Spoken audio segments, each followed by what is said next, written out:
Sectas y manipulación mental. Un enfoque desde la psicología, por Álvaro Farías Díaz. Prólogo. Pasan los años y este trabajo produce en mí sentimientos ambivalentes. Quizás porque todo lo relacionado con el fenómeno de las sectas me evoca, como decimos en psicoanálisis, contratransferencialmente afectos contrapuestos. Por un lado las sectas me atrapan, por otro las rechazo. Por un lado me fascinan, por otro me espantan.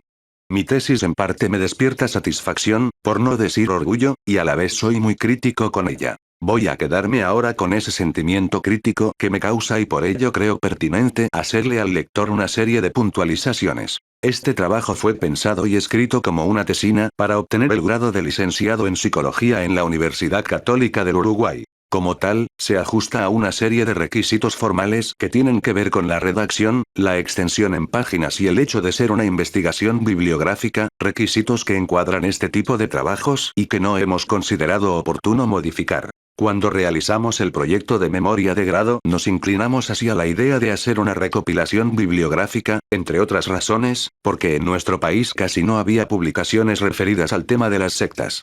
La tesis pudo ser hecha gracias al esfuerzo económico personal y la generosidad intelectual de muchos. Quiero agradecer de manera especial a mis colegas de la Red Iberoamericana de Estudio de las Sectas, RIES, y en la persona del Bro.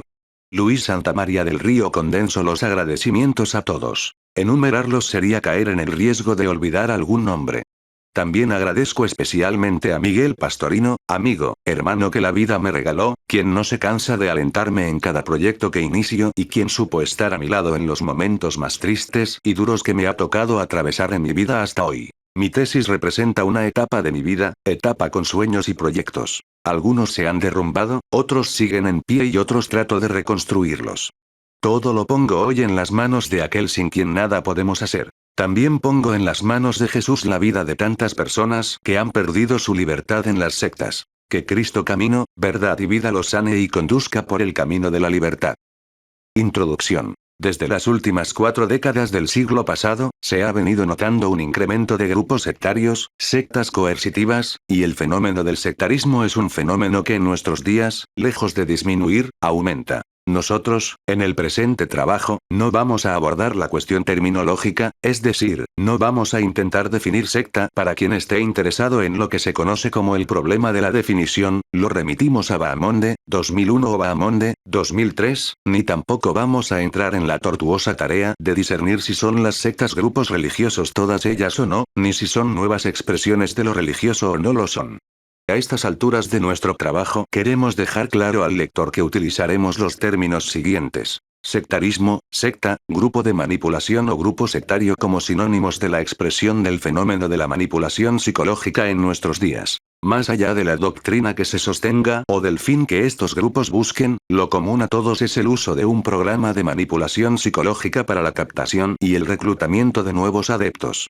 Estos programas de manipulación psicológica están apoyados en la utilización de técnicas de manipulación psicológica a fin de lograr el establecimiento de un vínculo de total dependencia del adepto al líder y al grupo. Este fenómeno de la manipulación psicológica excede al fenómeno de las sectas que tradicionalmente han sido entendidas dentro del ámbito de las religiones, siendo consideradas incluso como religiones alternativas, encontrándose hoy grupos sectarios en el ámbito de la política, las empresas, las instituciones de rehabilitación de adictos, grupos filosóficos, centros de enseñanza, en el mundo del trabajo, etc. Por eso nosotros hemos preferido centrarnos en el hecho de la manipulación psicológica, que por ser lo común a cualquier grupo sectario del que se trate, es lo que está en la base de este fenómeno y lo que nos permitirá, por lo tanto, una primera comprensión del particular vínculo que se establece y sus consecuencias. Si hablamos de las consecuencias de este fenómeno y, por lo tanto, de lo que nos ha movido a su estudio, debemos tener presente que no solo significa la objetivación del sujeto, y ya con esto sería sobrada la importancia, sino que en los últimos años y debido a graves deslizamientos fanáticos de algunos grupos, hemos sido testigos de suicidios en masa cometidos por varios de estos, a saber,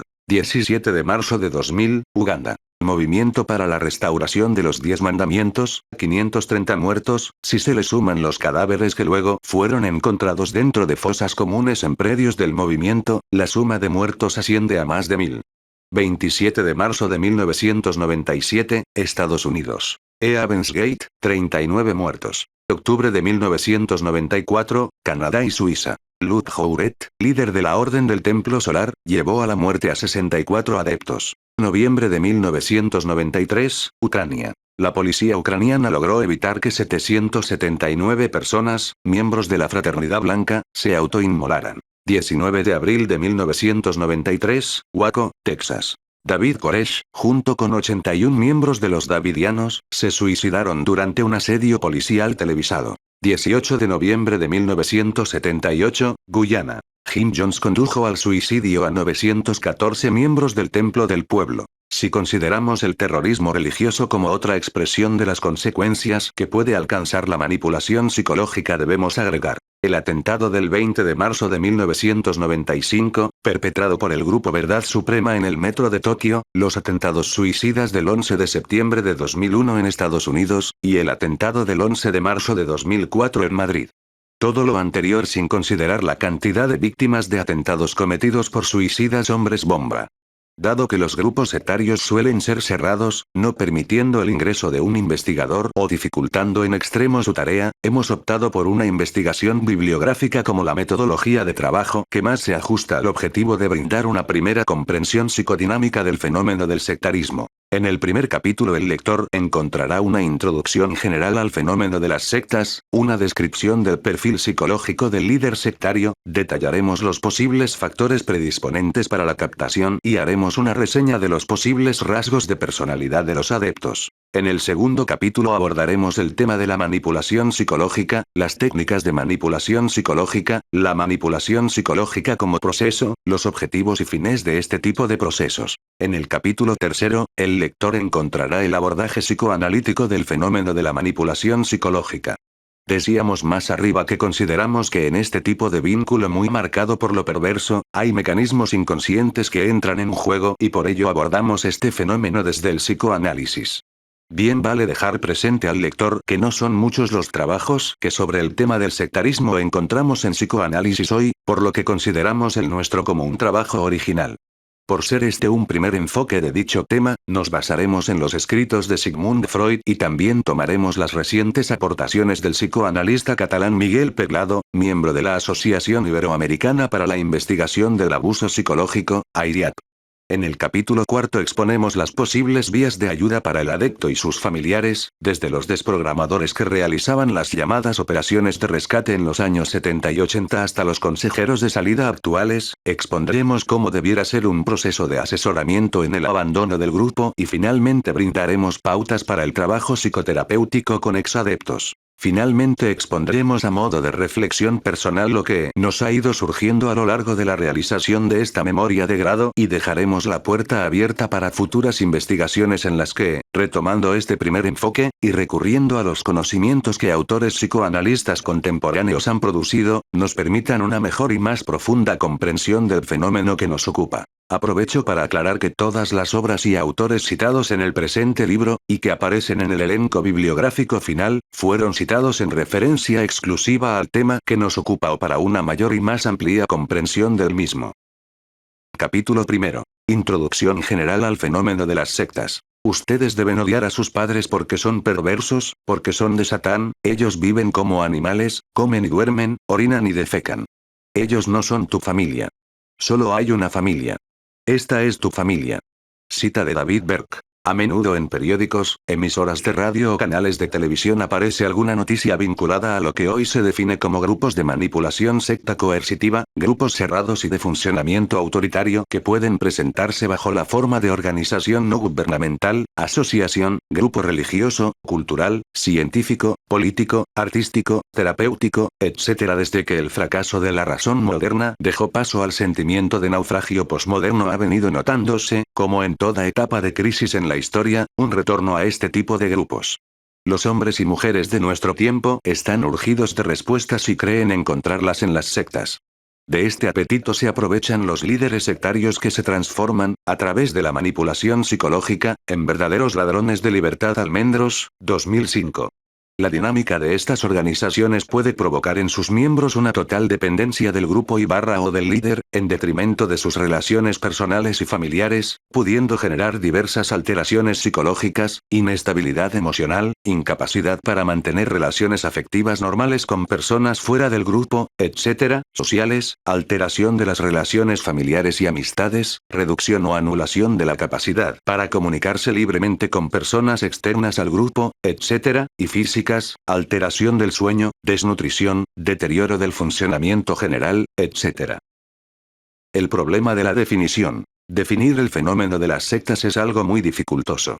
Este fenómeno está en constante variación, modificación y cambio y, si consideramos que definir es en parte delimitar las sectas es una tarea muy difícil y más aún el encontrar una definición que satisfaga a los especialistas en este fenómeno. El fenómeno del sectarismo es abordado desde múltiples paradigmas de estudio. Lo estudian sociólogos, historiadores, filósofos, teólogos, psicólogos, psiquiatras, etc. Es a cada una de estas especialidades a las que les corresponde alguna de las definiciones que encontramos en la literatura especializada en el tema.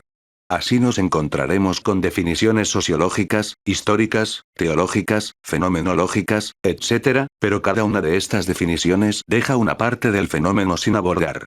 Quizás sea esto consecuencia de las propias características del sectarismo, un fenómeno muy vasto, amplio y caleidoscópico, un fenómeno que no permite ser encasillado en una sola definición. Nosotros abordamos el sectarismo desde la psicología y por ello explicamos el fenómeno a partir de la definición de Margaret Singer, que afirma lo siguiente. Prefiero emplear la expresión relaciones sectarias para significar de manera más precisa los procesos e interacciones que se dan en una secta. Una relación sectaria es aquella en la que una persona induce intencionalmente a otras a volverse total o casi solamente dependientes de ella respecto de casi todas las decisiones importantes de la vida e inculca en esos seguidores la creencia de que ella posee algún talento, don o conocimiento especial. Singer, 2003, 34. Más adelante esta autora afirma que el rótulo secta se refiere a tres factores. A. El origen del grupo y el rol del líder. B. La estructura de poder o relación del líder y los seguidores y C. El uso de un programa coordinado de manipulación psicológica o lo que más comúnmente se denomina lavado de cerebro. Singer, 2003. Esta definición toma en cuenta aspectos que consideramos centrales a la hora de analizar el sectarismo. El vínculo de dependencia líder-adepto, la influencia del grupo y la manipulación psicológica. Estos tres puntos en los cuales se basa Singer serán, más adelante, el punto nodal de nuestro análisis. El líder sectario. Singer afirma que el rol del líder y la estructura de poder dentro de una secta son dos de las notas que caracterizan el sectarismo. Es oportuno entonces que dediquemos espacio en nuestro trabajo al líder sectario. En la mayoría de los casos hay, en la cima de la estructura de poder de una secta, una sola persona, un predador económico o sexual, normalmente el fundador del grupo, y absolutamente todo lo referente a la toma de decisiones se centra en su persona. Según Margaret Singer, 2003, estos líderes típicamente poseen las siguientes características. Los líderes de sectas son personas autodesignadas y persuasivas que afirman tener una misión especial en la vida o poseer un conocimiento extraordinario. Los líderes de sectas suelen ser decididos y dominantes y a menudo son descritos como carismáticos. Los líderes de sectas centran la veneración en su persona y mantienen el foco del amor, devoción y lealtad en sí mismos. Escribe Pepe Rodríguez. El líder resulta una figura marcadamente inhibitoria y su carácter es de tipo autoritario. Tiene la particularidad de estar sometido a tendencias impulsivas sadomasoquistas que utiliza para evadirse de la angustiosa sensación de aislamiento, insignificancia e impotencia. Su pulsión sádica se traduce en la patológica necesidad de dominar a los que ama, mientras que por otra parte la pulsión masoquista aporta su porción de seguridad por el mecanismo de disolución del yo al disolver la propia personalidad en el ámbito de una entidad muy superior, Dios, conciencia, nación, etc. Rodríguez, 1998. 74, 75. Esta descripción se ajusta a los rasgos básicos de uno de los más frecuentes tipos de líder sectario. Por otro lado, Pepe Rodríguez más adelante dice, describiendo el perfil psicológico del líder. Un sujeto, frecuentemente con una estructura de personalidad paranoide, se siente iluminado y queda cautivo de la obligación, autoimpuesta, de publicitar su hallazgo. Rodríguez, 1998, 75. Esta estructura de personalidad paranoide se caracteriza por lo que IE define como carácter paranoide IE, 1966, 418, esto es, desconfianza, orgullo, agresividad, falsedad de juicio y psicorrigidez. Los delirios paranoides se presentan como relativamente plausibles, de ahí su poder de convicción o de contaminación, delirio de a dos o delirio colectivo, en el que el delirante inductor hace participar activamente en su delirio, a título de delirante inducido, a otros IE, 1966, 418. Miguel Peglado, al hablar sobre el perfil del líder afirma. Un tirano fanático de tipo criminal, pero siempre un manipulador, un sujeto psicopático sin escrúpulo o alguno que se aprovecharía sin piedad de sus seguidores económica y personalmente de forma consciente y deliberada. Peglado, 2005.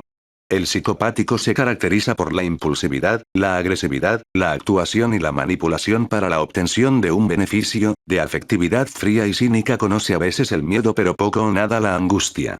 De vida sexual anormal, homosexualidad, sadismo, sadomasoquismo, fetichismo, el psicopático es también muchas veces un toxicómano, un ludópata, estafador o homicida, IE, 1966. Como podemos ver, muchas de las características del líder sectario se corresponderían con las características de personalidad del psicopático. En relación al perfil psicopatológico del líder afirma Peglado. Con el sujeto que ejerce la función de líder no resulta tan clara su inclusión en un grupo diagnóstico, pese a que en repetidas ocasiones hayamos escuchado que son personas o bien psicóticas o bien psicopáticas. Nos parece que la patología que muestra el sujeto que ejerce la función de liderazgo no es tan fácilmente inscribible en un registro diagnóstico y que generalmente tiende a estar de lleno en el campo de la patología narcisista. Peglado, 2002.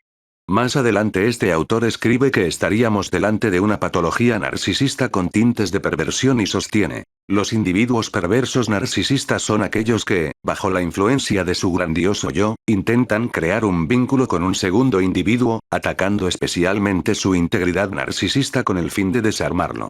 Atacan a sí mismo el amor hacia sí mismo, a la confianza en sí mismo, a la autoestima y a la creencia en sí mismo del otro.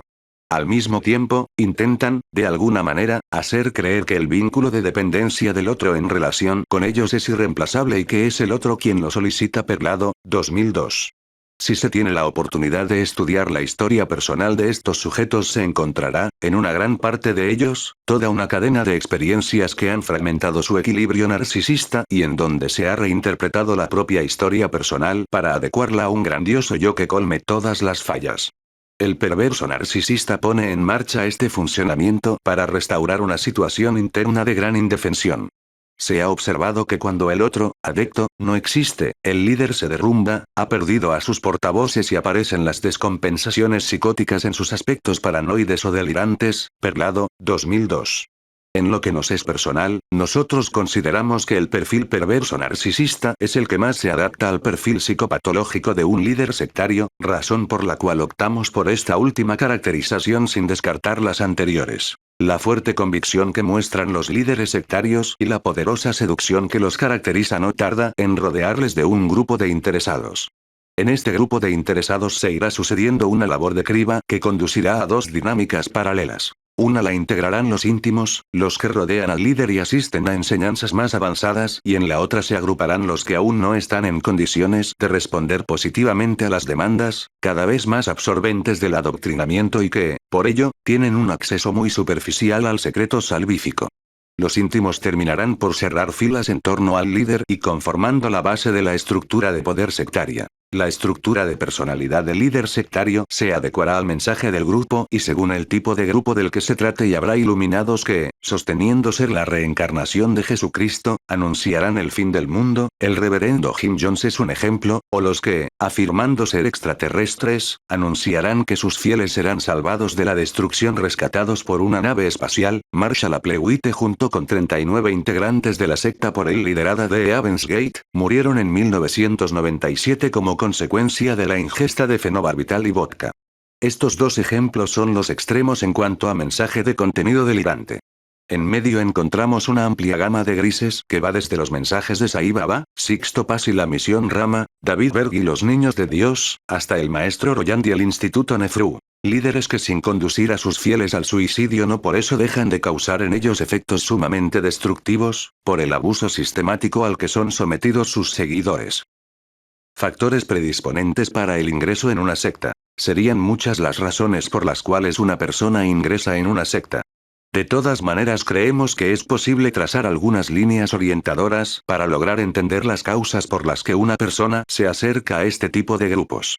José María Bahamonde sostiene que entre las muchas razones, 3 serían las más fuertes. Angustia individual, angustia social y distanciamiento con la Iglesia, Bahamonde, 2003. Angustia individual. Muchos grupos se aprovechan de la falta de comunicación dentro de la familia y la consecuente angustia y sentimiento de soledad que conlleva para lograr la captación. La dificultad o imposibilidad de expresar los afectos más íntimos en el seno de la familia, el sentimiento de soledad, el anonimato en el cual se vive, etc., se contrapone a la aparente apertura, interés, actitud de escucha que mantienen las sectas en sus estrategias de captación. A propósito de esto, Bahamonde cita el siguiente testimonio. Yo pertenecía a la Iglesia Católica, pero cuando iba a misa salía como entraba. No conocía a nadie y nadie me conocía a mí. Era un anónimo. Un día un amigo me invitó a un templo y apenas entré me rodearon 5 o 6 personas, y me preguntaron cómo me llamaba, qué hacía, si tenía algún problema, sentí que se interesaban por mí, me sentí persona. Bahamonde, 2003, 64, 65. Es una de las estrategias más eficaces de las utilizadas por las sectas. Sacar a la persona de su anonimato por la angustia que ese sentimiento lleva consigo. Otra de las razones que refiere Bahamonde es la angustia social, muy relacionada con lo dicho anteriormente.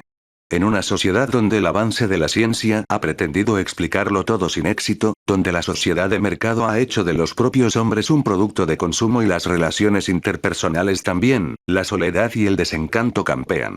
Históricamente en situaciones de crisis sociales se ha visto un incremento del pensamiento mágico como forma de encontrar respuestas. Vemos el incremento del pensamiento mágico en un cúmulo de elementos ecuménicamente ordenados que van desde la estampita del santo de moda, a la ristra de ajo, a la cinta coloreada contra la mala suerte, o al cada vez mayor número de astrólogos, tarotistas y augures. El pensamiento mágico es una razón importante para el ingreso en una secta, ya que todos los grupos en algún momento de la captación utilizan alguna promesa de tipo mágica. Ven a nuestro grupo y se curará tu enfermedad, ven y serás próspero. En una sociedad acostumbrada a pensar mágicamente es más factible que se responda positivamente a ofertas de tipo mágico. En cuanto al distanciamiento con la Iglesia, se ha venido notando que cada vez más los jóvenes se alejan no solo de la Iglesia Católica, sino de cualquiera de las otras religiones históricas. Aparentemente las religiones históricas no están sabiendo responder a las necesidades de sus miembros y se da un abandono por parte de los fieles que son fácilmente captados por las sectas. Este distanciamiento de las religiones históricas, y que es señalado por los especialistas como uno de los factores predisponentes, se encuadra dentro de todo el gran marco histórico de la posmodernidad. Para los posmodernos no solo han caído los metarrelatos Lyotard, 1990, sino que también han caído las religiones históricas, cristianismo, judaísmo, islam, todo aquello que huela a moderno, a proyecto ha caído en descrédito, dando lugar al imperio de lo mágico. En este punto de nuestro trabajo bien cabe preguntarnos si existe algún tipo de personalidad premórbida. La pregunta de si existe o no una personalidad previa que facilite la captación es una pregunta muy discutida. Si bien no hay un perfil único de adepto, lo cierto es que hay determinados rasgos o factores de vulnerabilidad que desde el punto de vista psicoanalítico resultan interesantes. Son factores de especial vulnerabilidad para la sujeción sectaria, las privaciones precoces ligadas a traumatismos, el no registro genital edípico, la calidad inestable de las introyecciones primarias, la presencia de patología familiar o el predominio de una dinámica incestual a nivel familiar. Perlado, 2005. Por su parte, Bahamonde, 2003, detalla lo que él define síndrome de ausencia paterna como un posible factor predisponente. Es decir, que la ausencia real o la experiencia de un padre distante podría ser otro de los factores predisponentes para la captación. Hay un relativo consenso a nivel de los analistas especializados en el tema en el hecho de la observación de una mayor prevalencia de las organizaciones borderline. es decir, personas con una marcada tendencia a la dependencia, de relaciones afectivas tempestuosas, emocionalmente inestables, que hacen esfuerzos frenéticos por evitar ser abandonados, incluyendo comportamientos autodestructivos. 2001. A la hora de hablar de perfil premórbido también debemos hacerlo del depresivo, es decir, personas que transitando por episodios depresivos intentan encontrar en la secta una respuesta, una salida a su dolor moral. También podemos llegar a delinear un estado vital de particular sensibilidad para la captación Bahamonde, 2001, 46. Este estado vital sería la conjunción de características de personalidad, de una situación de especial insatisfacción vital. Entre las características que presenta Bahamonde, 2003, 74, 75, podemos enumerar las siguientes. Insatisfacción general con la vida. Baja tolerancia a la frustración. Descontento con la sociedad y sus normas. Desilusión con su religión de origen o con todas las religiones. Temores para enfrentarse a un mundo que se presenta como caótico. Ausencia de propósito interno. Ausencia de adecuado autocontrol. Necesidad de seguridad y autovaloración. Cierta susceptibilidad a los estados de trance. Sistema familiar disfuncional. Carencia de guía, dirección, control y límites paternos. Carencia de una atención y afectos positivos e incondicionales. Creer que uno no va a ser captado. Si bien estas características no son determinantes, sí es cierto que facilitan las tareas proselitistas de ciertos grupos de manera tal que hacen realidad el axioma de muchos especialistas en el tema que sostiene que toda persona es pasible de una captación si es abordada en el momento o circunstancia justa, por el influenciador justo y por la técnica justa. Bahamonde, 2003, 74. Capítulo 2. La manipulación psicológica en las sectas. Con una repetición suficiente y la comprensión psicológica de las personas implicadas, no sería imposible probar que de hecho un cuadrado es un círculo. Cita de Paul Joseph Goebbels. Cualquier persona, en determinados momentos, es susceptible de caer en estados vulnerables en los cuales otra persona puede ejercer más influencia sobre ella. Todos estamos más indefensos ante el halago, el engaño, las tentaciones y las seducciones cuando estamos solos, tristes y nos sentimos necesitados. En tales períodos de transitoria vulnerabilidad, la mayoría somos más manipulables y tenemos mayores posibilidades de ser engañados por personas arteras. Sostiene Miguel Pelado. La clínica y la investigación realizada nos confirma que, si bien no existe un perfil típico de adicto, este tiende a vincularse con uno de estos grupos en un momento de crisis. No es tan importante el contenido de la crisis, económica, afectiva, existencial, etc., como el hecho mismo de la crisis, el hundimiento de las convicciones básicas del sujeto y el incremento de vulnerabilidad consecuente. En un momento de crisis, la confianza en objetos internos buenos y continentes se pierde y es entonces cuando el otro se introduce en el mundo interno del sujeto para llevarlo a la condición de adicto. Pelado, 2002. En este capítulo vamos a desarrollar el tema de la manipulación psicológica, en adelante MP, en los grupos de manipulación, las técnicas de MP y los procesos de MP. Haciendo un poco de historia. En 1949, George Orwell escribió sobre la utopía negativa que temía se desarrollara, tal vez, alrededor de 1984. Según Orwell, en el futuro existirían sistemas políticos totalitarios que gradualmente sofocarían la capacidad de razonar de la gente. En esos gobiernos imaginados por Orwell, la tortura, las drogas y las técnicas misteriosas y esotéricas serían los métodos más temidos por los cuales se podría controlar a la gente. El genio de Orwell consistió en percibir que la combinación de técnicas sociales y psicológicas es más fácil y más eficaz que los métodos de coerción con armas. El año 1984 ya ha pasado y hemos sido testigos de cómo varios gobiernos totalitarios, que sin llegar a la policía del pensamiento planteada por Orwell, controlaron, y algunos todavía lo hacen, el pensamiento y la conducta de los pueblos a través de la censura y el acallamiento coercitivo de los disidentes. También hemos sido testigos de cómo a partir de la década de los 60 han venido surgiendo cada vez más grupos de tipo empresariales independientes que se ocupan del negocio de la MP, han surgido infinidad de falsos mesías, charlatanes y líderes de sectas y grupos de adoctrinamiento que emplean técnicas orwellianas de manipulación de la mente.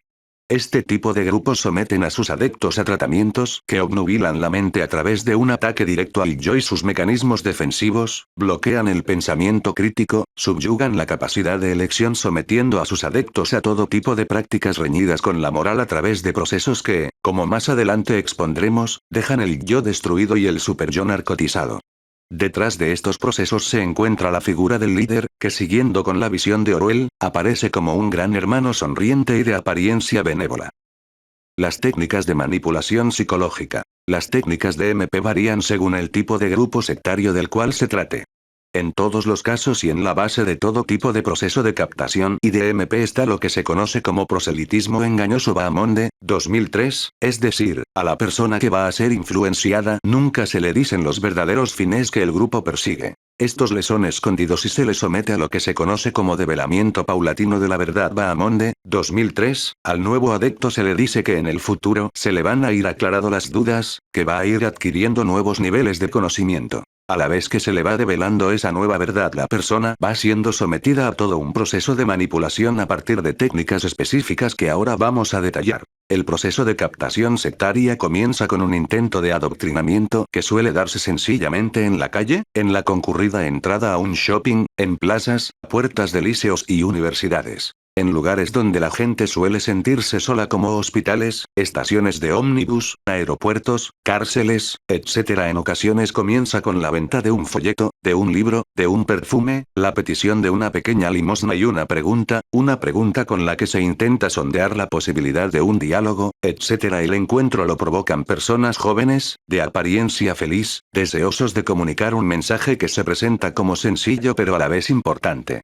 Sigue la invitación a una charla, conferencia, y luego esa ocasión será propicia para la invitación a un campamento, seminario, taller, retiro, etc. Dice el manual de reclutamiento de la secta Moon. Debemos aprender a leer en el rostro, es necesario impresionar a la gente por nuestra calma, nuestra seguridad, nuestra concentración. Para conmover a otros debemos conmovernos a nosotros mismos.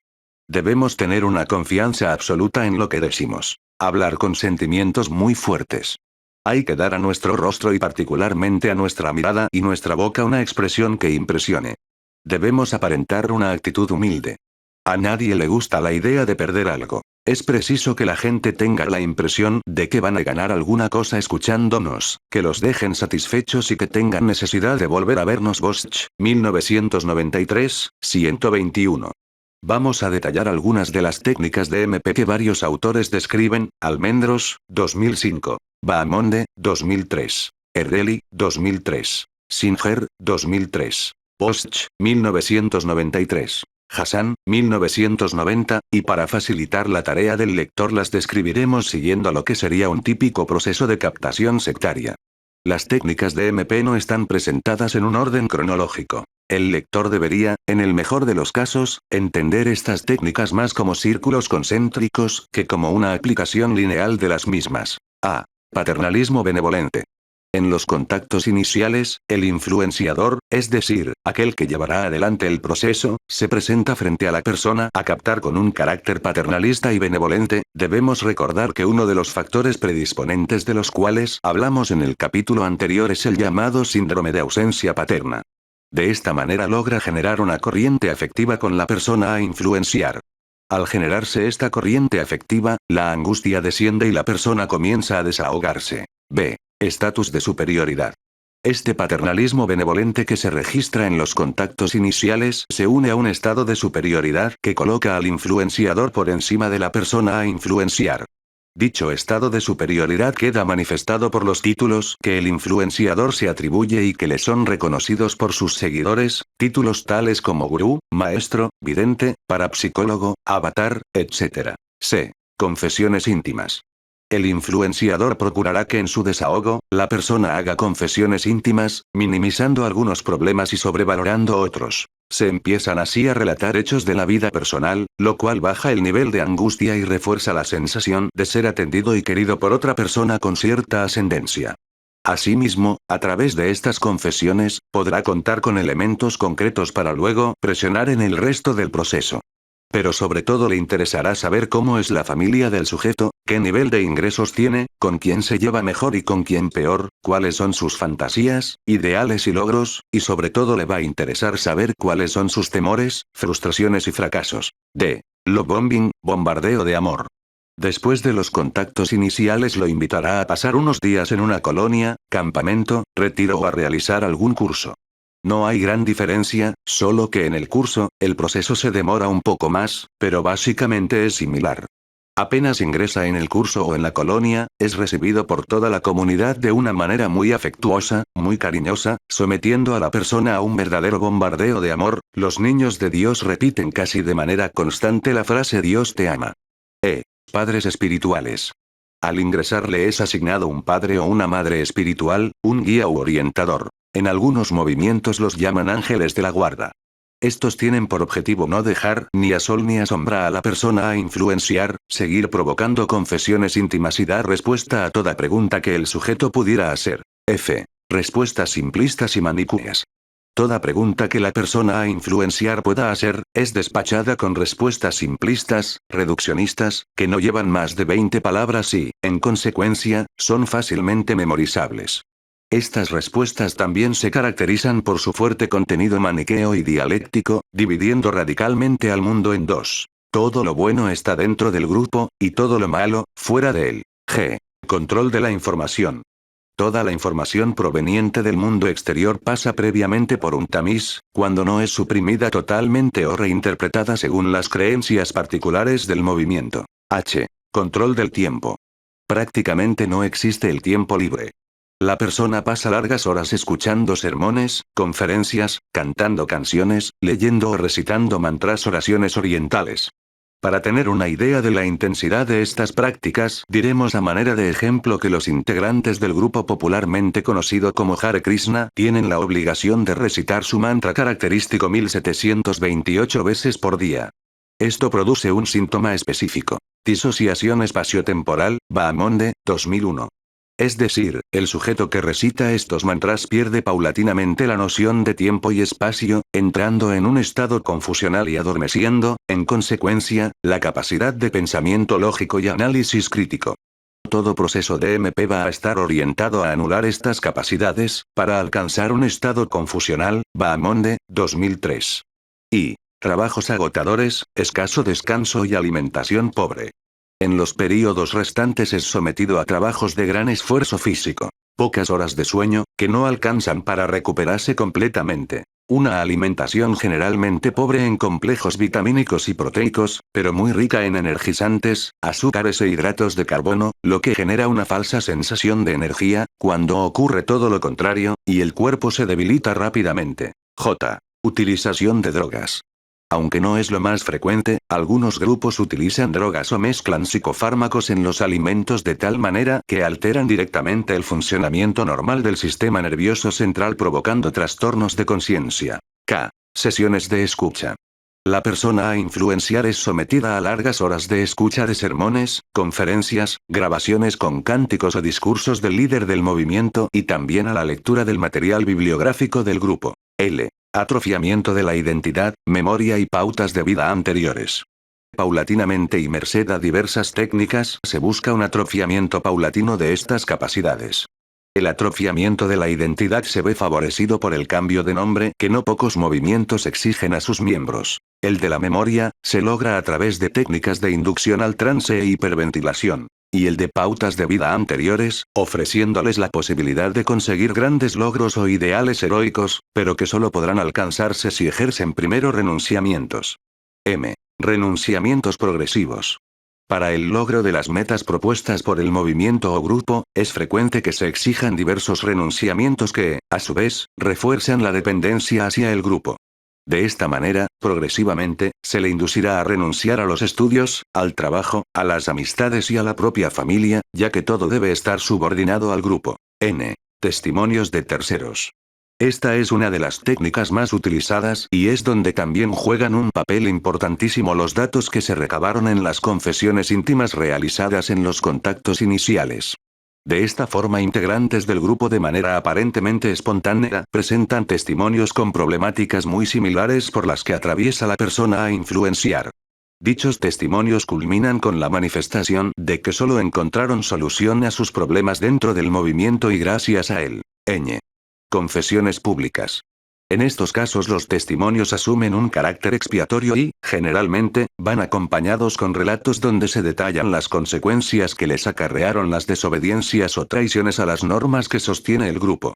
Se observa asimismo, como rasgo característico de las consecuencias, que éstas son frecuentemente de tipo mágico y con una clara lógica de correspondencia. O inducción a crisis. Esta es una técnica muy utilizada en grupos evangélicos de tipo pentecostal y en cultos afrobrasileños. Mediante la misma se induce en los miembros una crisis de tipo histérica que, amén de fuertes estados disociativos, confusionales, provoca una serie de reacciones psicofisiológicas que pueden llevar a síndromes de anestesia sensitiva, los cuales son reinterpretados dentro del movimiento como sanaciones milagrosas. Repaso de las mejoras. Periódicamente se lleva a cabo un repaso sistemático de todas las mejoras registradas por la persona, haciendo especial hincapié en que fueron logradas merced a la voluntaria inserción en el grupo y que sin el mismo jamás habrían sido posibles. Código comunicacional específico. También es frecuente la utilización de un lenguaje particular, solo entendido por los integrantes del movimiento. Esto genera un efecto psicológico de elegidos y, sobre todo, distinto al resto de la sociedad, ahondando aún más la separación y aumentando la dependencia con el grupo. Peyoritivización y denigración de disidentes. El carácter despectivo con el que es teñido todo lo ajeno al movimiento y la denigración constante de los que lo abandonaron o no desearon ingresar, es también un elemento clave para el reforzamiento constante de ese sentimiento de elegidos y privilegiados, a la vez que va generando fobias hacia el posible abandono del movimiento en cuestión. Realización de acciones valoradas por el grupo. Al acercarse a la finalización del proceso básico de MP, se le suelen dar a la persona tareas ampliamente valoradas por el grupo. Estas generalmente consisten en la recaudación de dinero, venta de pósters, DVD, folletos o sahumerios. Y de proselitismo, es decir, la captación de nuevos adeptos. El proceso de MP lo tenemos que ver como una espiral que va sujetando al adepto cada vez más. Esta espiral nace con los llamados contactos iniciales donde comienza la MP, sigue con las técnicas de MP y finaliza en un punto donde todo este proceso se autoalimenta. Bahamonde, 2003. El ingreso en el grupo. Dentro de la sujeción es cada vez más fuerte hasta llegar a la ya expuesta fobia al abandono. La manipulación psicológica como proceso. Lo decíamos más arriba. El objetivo principal de la MP es atacar al yo para desestabilizar el sentido de sí mismo que posee toda persona socavando su conciencia de la realidad, sus creencias, su control emocional y sus mecanismos de defensa. Es un proceso psicológico sutil de desestabilización y dependencia inducida. Singer, 2003. Este objetivo implica un proceso, no resulta de un acontecimiento de un solo paso, sino que es un procedimiento gradual de abatimiento y transformación. Las tácticas de un proceso de MP están organizadas para desestabilizar el sentido de sí misma de una persona. Conseguir que la persona reinterprete drásticamente su historia, altere de manera radical su cosmovisión y acepte una nueva versión de la realidad y la causalidad. Desarrollar en la persona una dependencia respecto de la organización y, de esa manera, convertir a la persona en un objeto utilizable. Para Margaret Singer son 6 las condiciones necesarias. Singer, 2003, 84, es decir, las circunstancias necesarias en las que el proceso debe darse para que dé buenos resultados. 1. Mantener a la persona inconsciente de que existe un programa para controlarla y cambiarla. 2. Controlar el tiempo y el ambiente físico, contactos, información. 3. Crear una sensación de impotencia, temor y dependencia. 4. Suprimir conductas y actitudes antiguas. 5. Instalar conductas y actitudes nuevas. 6. Presentar un sistema de lógica cerrado. Por su parte, el psiquiatra Robert Lifton, citado por Singer, 2003, 90, ha identificado 8 temas psicológicos implicados en los procesos de MP. 1. Control del ambiente. A fin de distanciar cada vez más al adepto de su familia. 2. Cargar el lenguaje. Como ya lo expresábamos más arriba, en las sectas se hace uso de un código de comunicación específico. Este código o jerga del grupo lleva a la anulación del pensamiento y juicio crítico. Traducir su propia lengua al lenguaje del grupo obliga a los miembros a censurar, reformular y desacelerar los estallidos espontáneos de crítica. Esto ayuda a reprimir los sentimientos negativos hacia el grupo. 3. Demanda de pureza. La lógica dual, maniquea, disociada, conduce a una lógica de todo o nada, de nosotros contra ellos. Cada acción es buena o mala, pura o impura. 4. Confesión. Para lograr reescribir y transformar la historia personal de tal manera que llegue a denigrar su pasado y todo lo con él relacionado. 5. Manipulación mística. El grupo manipula a los miembros para que piensen que sus nuevos sentimientos y conductas han surgido espontáneamente en la atmósfera del grupo. El líder da a entender que se trata de elegidos, de un grupo selecto, con un propósito superior. Los líderes suelen decir, ustedes han elegido estar aquí. Nadie les ha dicho que vinieran. Nadie ha influido en ustedes. De esta manera los adeptos creen que son ellos quienes han elegido esa vida, cuando en realidad son presa de la manipulación y el miedo. 6. La doctrina sobre la persona. A los miembros se les lleva a que reinterpreten su historia vital y se les enseña a interpretar la realidad de sus vidas mediante los conceptos del grupo, ignorando experiencias y sentimientos propios cuando se presentan. 7. Ciencia sagrada. La sabiduría del líder recibe una pátina de ciencia, lo que le agrega una capa de credibilidad a su noción filosófica, psicológica o política central. De esta manera el líder puede llegar a afirmar que su doctrina es aplicable a toda la humanidad y que todo aquel que no esté de acuerdo o tenga ideas alternativas no solo es inmoral sino también poco científico. 8. Otorgamiento de existencia. El ambiente totalitario de la secta acentúa en los adeptos el sentimiento de formar parte de un grupo de élite o de los elegidos, de tal manera que los no miembros son seres indignos e inferiores. Esto permite a los miembros que, como agentes del grupo y representantes de un grupo superior, manipulen a los no miembros para el bien del grupo. Si las personas se retiran o no aceptan incorporarse, se unirán a la nada. Esto está vinculado con la lógica maniquea en la cual todo lo bueno o santo se encuentra en el grupo y lo malo o pecaminoso está fuera. Esta forma de pensar confirma la ruptura con la familia, los amigos, etc., acrecienta la dependencia con el grupo y genera las fobias a la salida del grupo. Singer, citando al psicólogo Edgar Schein, describe las etapas por las que pasan las personas cuando son sometidas a procesos de MPI que son denominadas como descongelamiento, cambio y recongelamiento. Singer, 2003, 94. Descongelamiento. Las actitudes pasadas, el sentido del yo, la identidad y la cosmovisión de la persona se desestabilizan mediante las técnicas de MP, lo que provoca que esa persona sufra una crisis de identidad. Esta crisis de identidad hace que la persona esté más abierta a la sugestión y sea más dependiente del grupo. Cambio. Habiendo sido puesto en duda el sentido de sí misma y socavada la propia identidad, la persona percibe que las soluciones que ofrece el grupo proporcionan un camino a seguir. Siente que la ansiedad, la incertidumbre, y la duda de sí misma pueden reducirse si adopta los conceptos presentados por el líder del grupo. Recongelamiento. En esta fase final, el grupo hace las veces de reforzador del cambio efectuado. Mediante la aprobación de la aceptación de las nuevas pautas de vida y la dura crítica de todo lo que con la antigua vida de la persona aparezca, se logra estructurar una nueva pauta de vida para lograr generar una nueva identidad al servicio del líder y de la dependencia ciega al grupo. Sin duda el lector estará tomando nota de lo maquiavélicos y destructivos que los procesos de MP son. Procesos que aniquilan el yo destruyendo a la persona y transformándola de sujeto en objeto. Objeto para uso y abuso del líder y el grupo, objeto para el sometimiento de otros, generando una dependencia del grupo y del dogma propuesto cada vez mayor. Esta dependencia comenzará a ser cada vez mayor, necesitando la persona cada vez mayores dosis del dogma a fin de sostener la renegación a la que se ha llegado. Capítulo 3. La ligazón sectaria. De hoy en adelante yo seré vuestro cerebro. Cita de Rev. San Myung-moon. En los primeros capítulos de nuestro trabajo hemos realizado una introducción al fenómeno del sectarismo y a la MP. En el presente capítulo lo vamos a abordar desde un vértice psicoanalítico, tarea nada sencilla si tenemos en cuenta que los trabajos publicados sobre el tema desde esta óptica son más bien anecdóticos. Como curiosidad, bastará mencionar que en época tan temprana como 1916, Hermann Rorschach se interesó por el estudio de Bindgeli, que enseñaba a sus discípulos que su pene era sagrado, por lo que estos debían adorarlo, ofreciendo su orina como medicación y barra o vino sagrado en una ceremonia de comunión. Perlado, 2002. Consideramos que lo esencial a los grupos sectarios o de manipulación es, más que la doctrina que se predique, el vínculo de dependencia que se establece entre el adepto, el líder y el grupo. En este sentido creemos seguir una línea coherente en la elaboración de este trabajo, ya que la llamada definición psicológica de Singer, expuesta en el primer capítulo, prefiere hablar de relaciones sectarias en el momento de definir el fenómeno del sectarismo.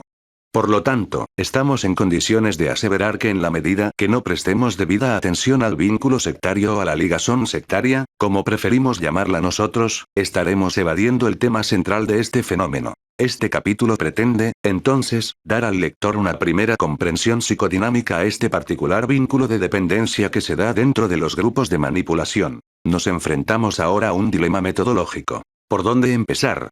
¿Por el líder? ¿Por el adepto? ¿Por el grupo?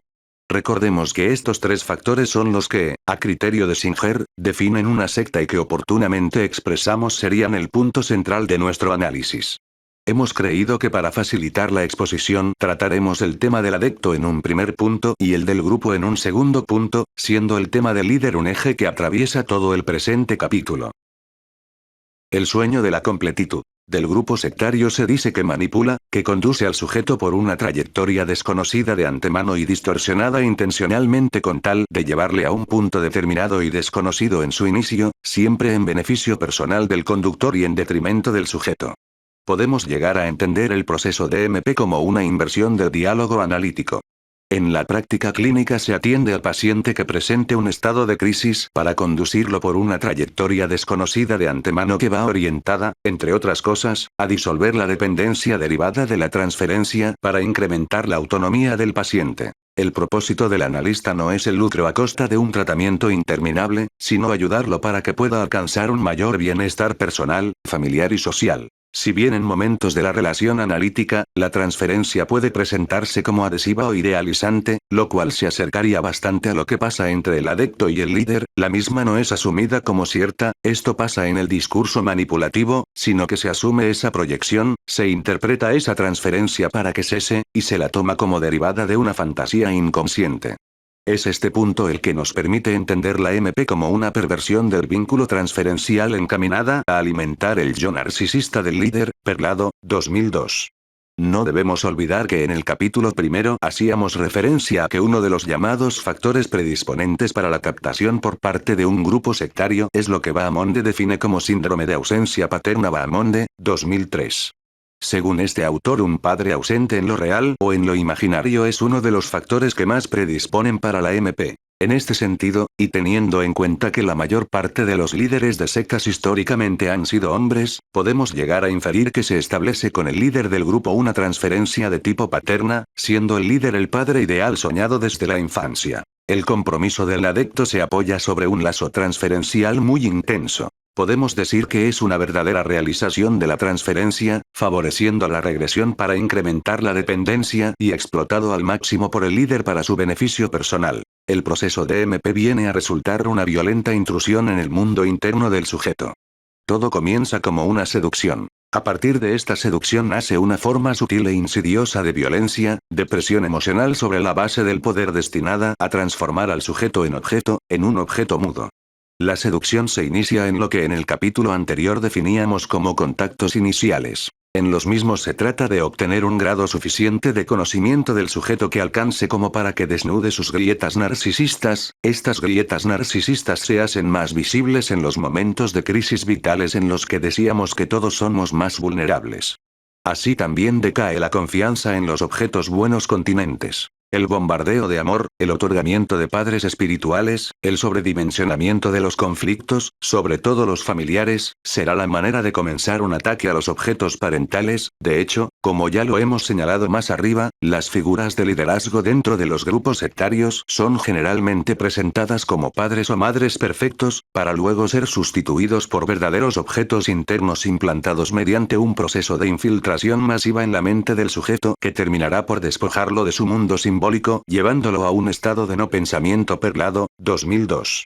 Afirma al respecto Miguel Perlado. Los procedimientos de manipulación se dirigen a devaluar las introyecciones benéficas y a atacar los imagos familiares, desvalorizando y proponiendo una prótesis. Perlado, 2005. Esta prótesis de la que habla Perlado es el propio grupo, su ideología y el sueño de completitud buscado. La seducción sectaria es una forma de seducción narcisista en tanto que despliega un proceso tendiente a envolver y enredar cada vez más al sujeto en la espiral del grupo, prometiéndole un ideal a través de una adhesión pasional y radical que se supone que operará como una suerte de transformación personal radical y trascendente a través de rupturas en las relaciones, renunciamientos a los amigos, trabajo, estudios, familia.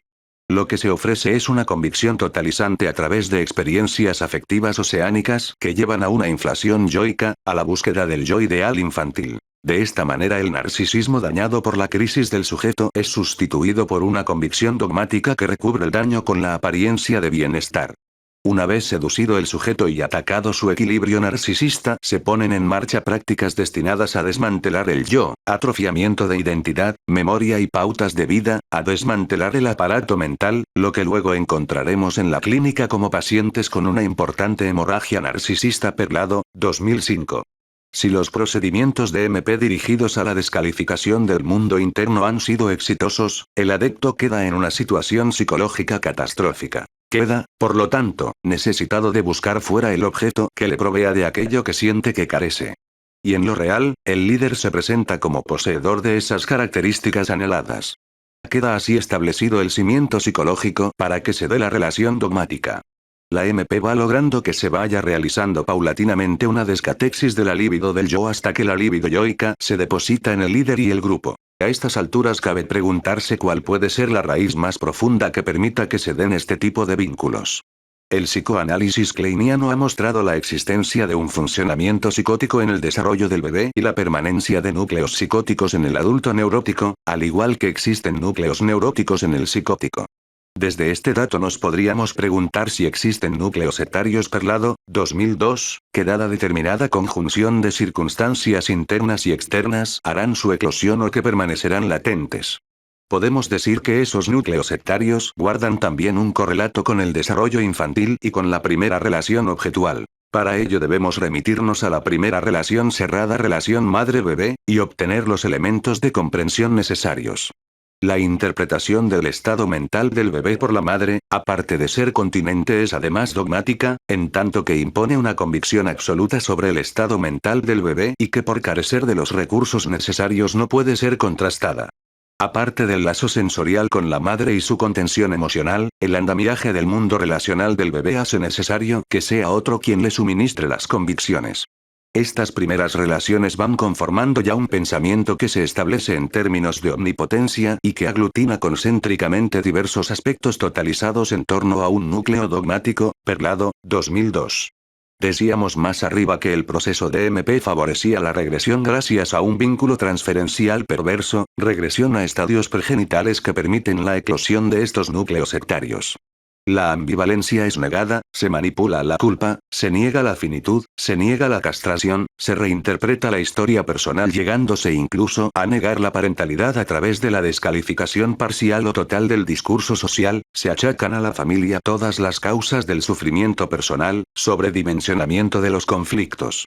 Incluso la persona puede llegar a estar convencida de que fue agredida o abusada sexualmente en su infancia cuando en realidad nada de esto sucedió. Esta reinterpretación perversa de la historia infantil deja a la persona en un estado de indefensión tal que lo lleva a investir al líder como único salvador y a colocarse delante de éste en una verdadera condición de esclavo.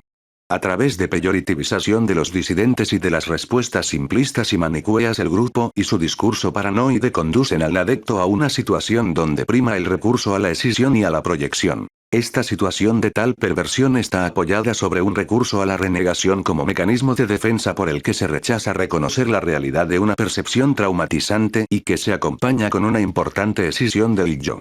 Vale realizar algunas consideraciones sobre este recurso defensivo, un mecanismo que fue especialmente invocado por Freud para explicar el fetichismo y las psicosis. Freud, 1927. Freud, 1940.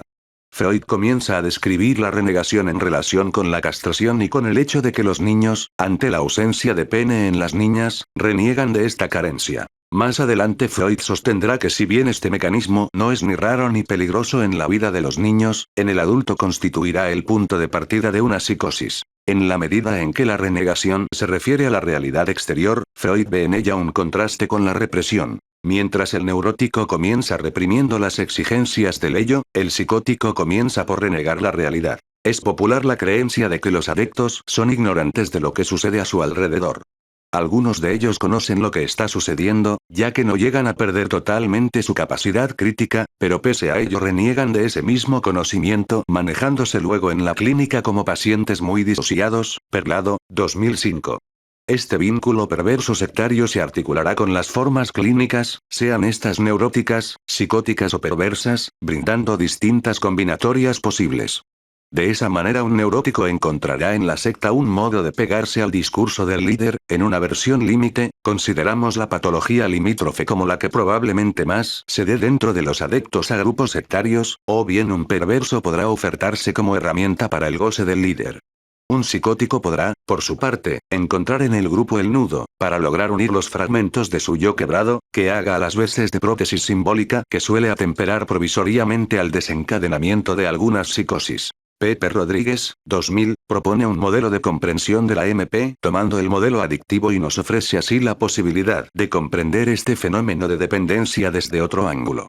Según este autor, la adicción a sectas Rodríguez, 2000, está ubicada dentro de lo que hoy se conoce como socioadicciones. Perlado, 2004. Más allá de la homofonía de los términos dogma/droga, adecto/adicto, se encuentran entre el fenómeno de las adicciones y la secta dependencia varios puntos en común. 1. El fenómeno de la dependencia cruzada y la intercambiabilidad entre algunas adicciones. 2. La importancia de la dimensión de búsqueda de sensaciones. 3. El entrecruzamiento entre el sectarismo y la toxicomanía, utilización de drogas.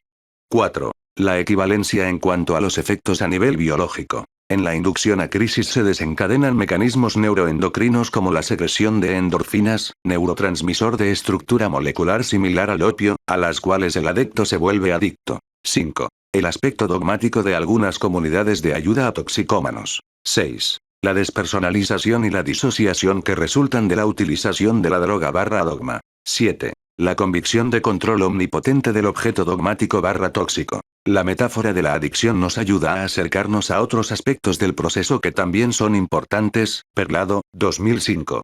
La necesidad de incrementar la dosis, ya sea de droga o de dogma. Generalmente se observa un uso frecuente y en aumento de la dosis de convicción necesitada para sostener el vínculo. La droga o la convicción se transforma progresivamente en algo central en la vida del sujeto, adquiere un lugar protagónico y termina condicionando toda la vida del sujeto. El riesgo de perder el sentido crítico, los logros adquiridos del desarrollo, el trabajo, la familia o la economía. Singer, 2003, afirmaba que la MP estaba destinada a desbaratar el sistema defensivo de la persona y a destruir el yo. Hemos sido testigos a lo largo de la historia, sobre todo hacia finales del siglo pasado, de cómo algunos grupos han conducido a la muerte física de sus adeptos debido a un grave deslizamiento fanático. Esto quizás para algunos no sean más que acontecimientos anecdóticos, pero lo que generalmente encontramos en los grupos sectarios, gracias a la destrucción yoica, son diversas formas de muerte psíquica dentro del grupo. Ese incastrable personaje y sus portavoces. Lo expuesto hasta aquí muestra cómo es el funcionamiento perverso de los procesos de MP dirigidos a disolver el yo, pero ¿alcanza con esta explicación? La respuesta es más que evidente y algo adelantábamos en el capítulo segundo cuando decíamos que la espiral que significa la manipulación dogmática se cierra y a su vez se autoalimenta en el grupo. Líder y grupo son un binomio inseparable, no existen el uno sin el otro y en los grupos sectarios el grupo es el portavoz del líder.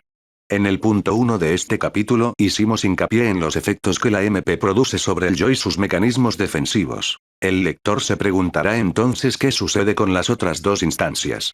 Intentaremos responder a esto tomando como referencia teórica el texto freudiano Psicología de las masas y análisis del yo, así como las recientes aportaciones de Miguel Perlado. Freud, en 1921, al escribir este libro, nos brinda suficientes claves de comprensión de cómo adecto/líder/grupo se entrelazan. Si decíamos que la MP buscaba la regresión y la dependencia, esto lo veremos potenciado cuando se dé efectivamente el ingreso del nuevo adecto en el grupo, masa. Tenemos el derecho a decirnos que las extensas ligazones afectivas que discernimos en la masa bastan por sí solas para explicar uno de sus caracteres: la falta de autonomía y de iniciativa en el individuo, la uniformidad de su reacción con la de todos los otros, su rebajamiento a individuo, masa, por así decir.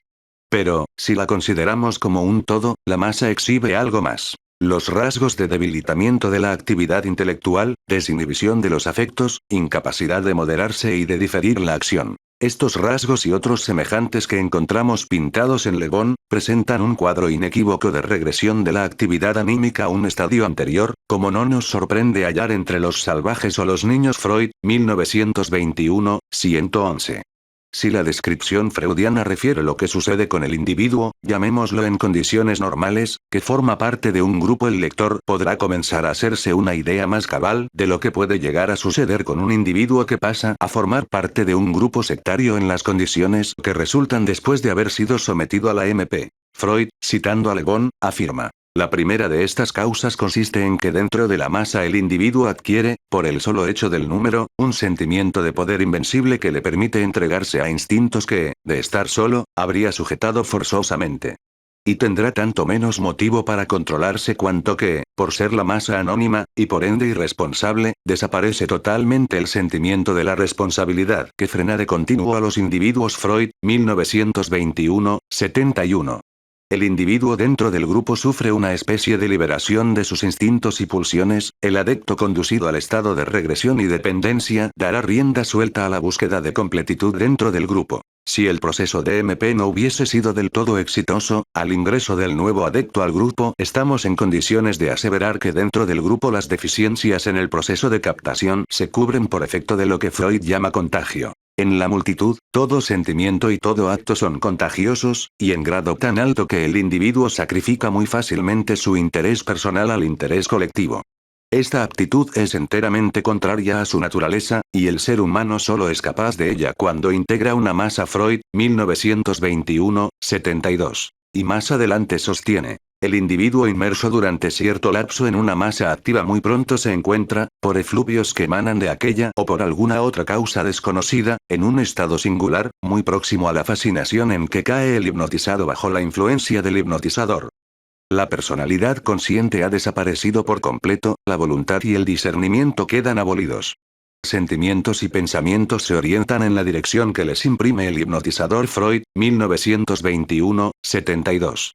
Esta última afirmación de Freud nos remite enseguida a lo que sucede en grupos pentecostales, neopentecostales o afrobrasileños y a una de las técnicas de manipulación que más se observan en estos grupos, la llamada inducción a crisis, y que oportunamente expusimos en el capítulo 2 de nuestro trabajo. La descripción de Le Bon que Freud cita afirma que esta fascinación hipnótica que se da dentro de la masa es atribuible al poder misterioso del conductor de la misma y la denomina prestigio. Freud, 1921.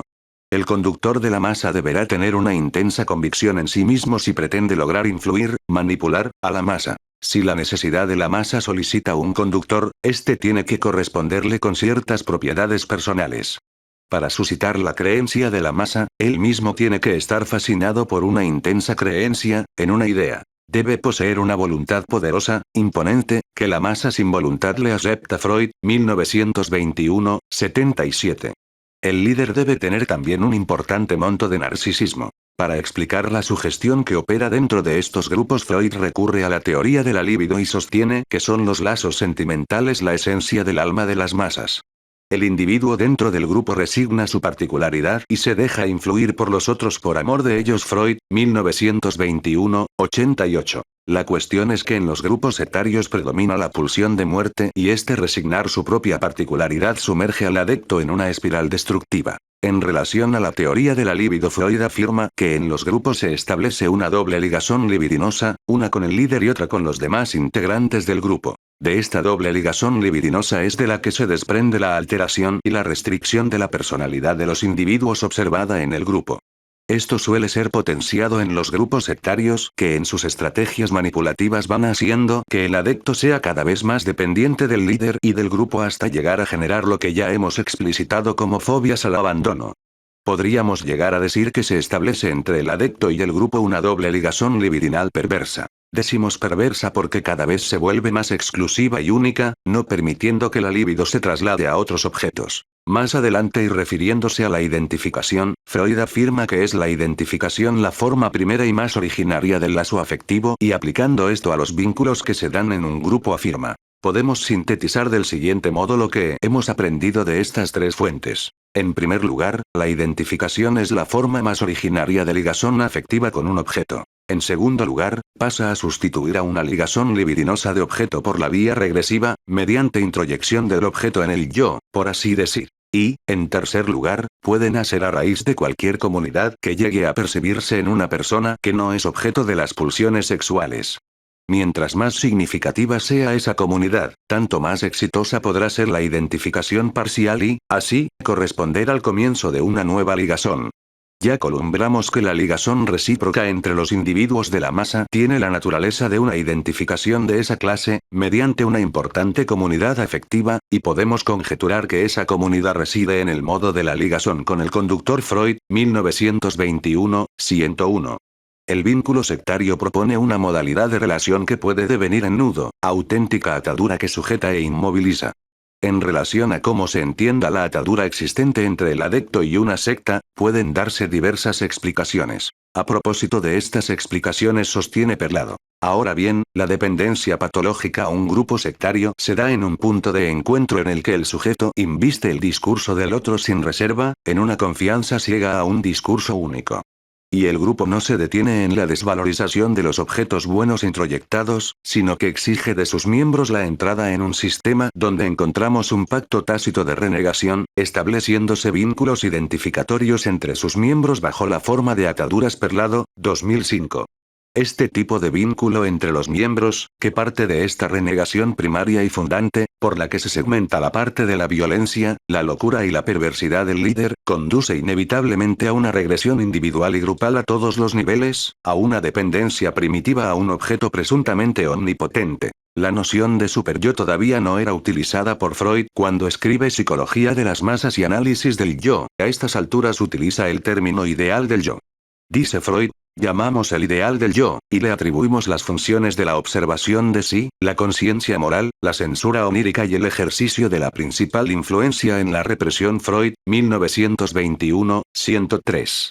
Podemos llegar a sostener que el superyo es sustituido por un superyo externo, en el caso de los grupos sectarios por la figura del líder. Este objeto implantado a través del proceso de MP se ha puesto en el lugar del ideal del yo, calla la crítica operada por esta instancia y todo lo que el objeto hace y pide es considerado justo e intachable.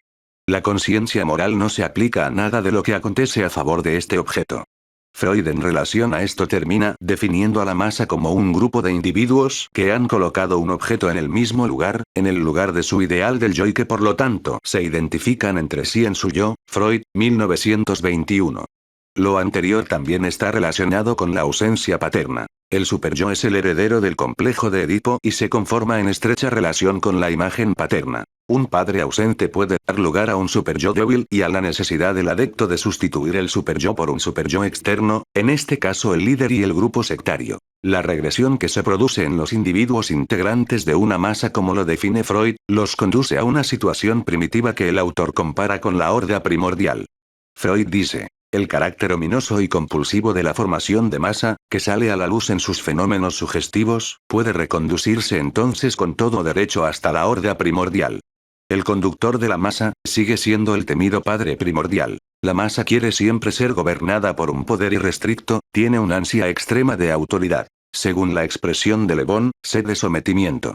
El padre primordial es el ideal de la masa, que gobierna al yo en reemplazo del ideal del yo. Freud, 1921, 121.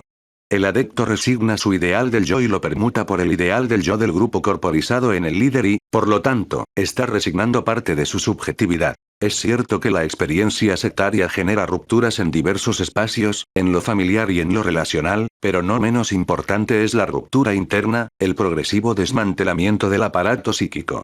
El yo queda objetivizado, diluido en el discurso del grupo. El grupo viene a sustituir al yo ideal infantil de manera tal que posee toda perfección. Donde está la libido implicada aparece un deseo de no perder la satisfacción. Así el discurso del grupo es el sustituto del perdido narcisismo de la infancia negando la castración. El adicto pasa a regirse por el dictado del líder, por el ideal vehiculizado por el grupo y sus instancias superyoicas. Esta sumisión a un líder incastrable es el origen de patologías individuales y colectivas que pueden desencadenar todo tipo de acontecimientos perversos como hemos sido testigos a lo largo del siglo pasado. Tras un período variable de tiempo, un grupo puede dogmatizarse como resultado de un proceso en gran parte inconsciente. Emerge un sujeto, líder, que se erige en portavoz de una convicción absoluta, que mantiene y alimenta la ilusión grupal y que introduce prácticas grupales que conducen a una importante disociación y la regresión a un estado mental donde predomina el aspecto dependiente y simbiótico.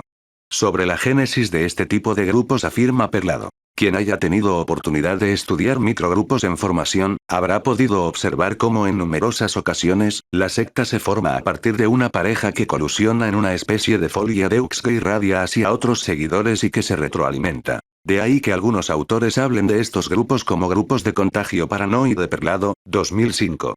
Ya se defina al líder como estafador o como sujeto trastornado, y se olvida que el líder fue el primer adepto, ya que fue el primero en sostener la convicción absoluta de su fantasía omnipotente, irradiándola hacia los demás a la espera de portavoces que secundaran su convicción. El grupo finalmente tiende a amplificar la maniobra perversa en juego mediante el empleo de propaganda o antipensamientos, debido a la fuerte identificación que existe con el sistema de realidad propuesto. No podemos concebir a un líder sin adeptos, al igual que sería difícil imaginar la situación inversa. Se da una situación paradójica en los grupos sectarios. La alienación que estos causan se basa en un doble movimiento. En un primer momento, al adepto se le descalifica en su condición de sujeto, se atacan todos sus vínculos y eso es reinterpretado como una experiencia de liberación y de denuncia de los secretos familiares. Sin embargo, en un segundo momento, el grupo solicitará exactamente lo mismo que criticaba. Mantener el secreto, encriptar ciertas experiencias y renegar de otras experiencias o percepciones, una compulsión a la repetición verdaderamente guiada por la pulsión de muerte. Afirma Perlado. El líder y sus portavoces, invaden la mente del sujeto y terminan siendo destructivos debido a la repetición de la misma maniobra que acaba llevando al sujeto a un estado de indefensión. Aunque este funcionamiento muchas veces lo entendamos como defensivo, contra la psicosis o la melancolía, eso no elimina el daño que termina generando en la vida del adepto. Perlado, 2002. La finalidad de la maniobra que pone en marcha el perverso narcisista no es exclusivamente la obtención del dinero del adepto, sino alcanzar el poder sobre él, ya que al emplearlo como un objeto obtiene su goce. A través de un proceso inicial de seducción, el líder y sus portavoces logran atraer la mente del sujeto. El objetivo inicial es seducir para progresivamente desestabilizar, poniéndose luego en marcha un proceso mental por el cual el líder penetra en el mundo interno del sujeto para transformar su identidad. Simultáneamente, deben conseguir que el sujeto crea que es libre de escoger lo que desee, que no perciba el manejo que se pone en marcha.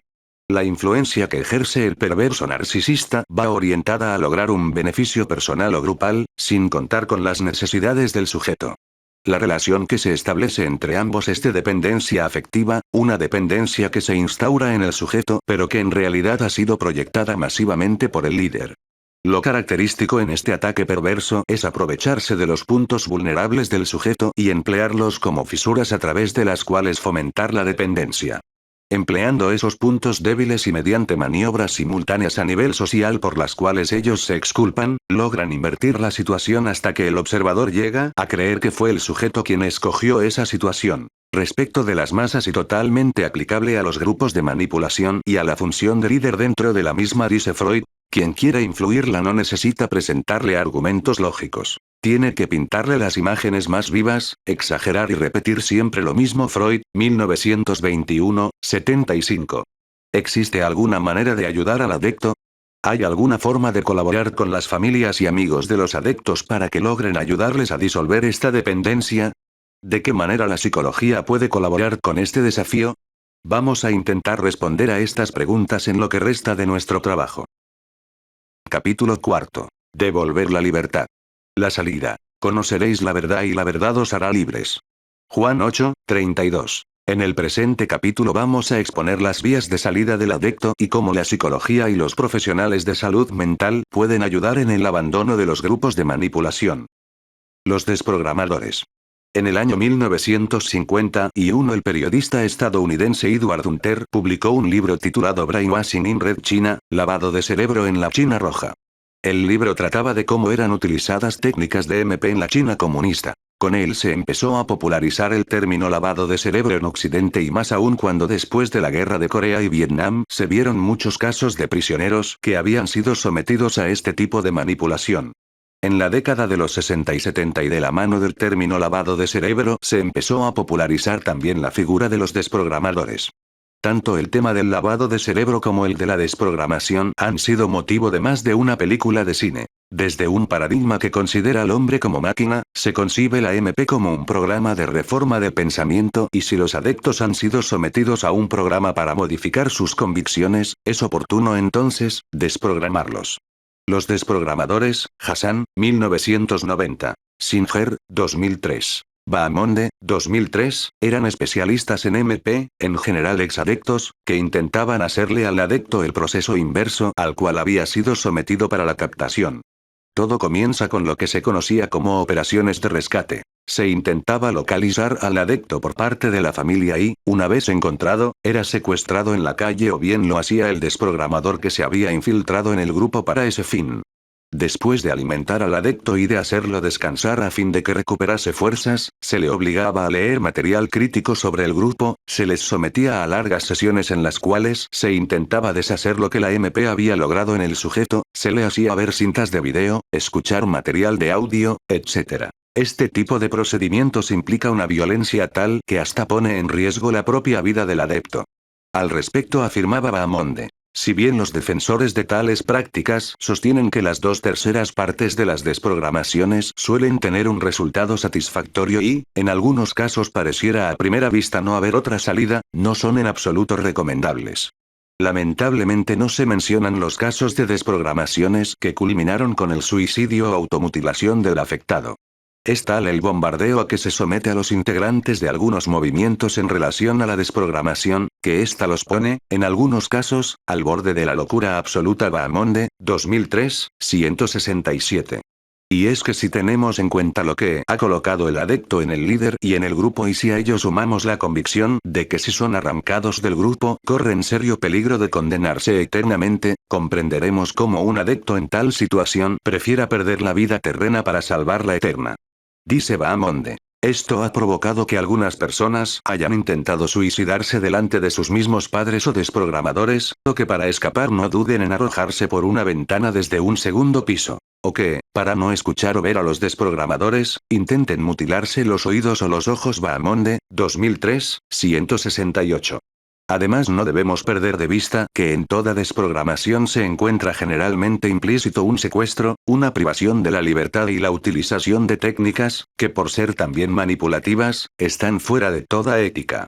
Debemos sumar además lo traumático de la situación tanto para el afectado como para sus familiares. Si bien el fin de la desprogramación se presenta como loable, en esto como en todo, el fin no justifica los medios y debemos por lo tanto buscar otras alternativas que desde una visión ética nos permitan ayudar al adepto y a su familia.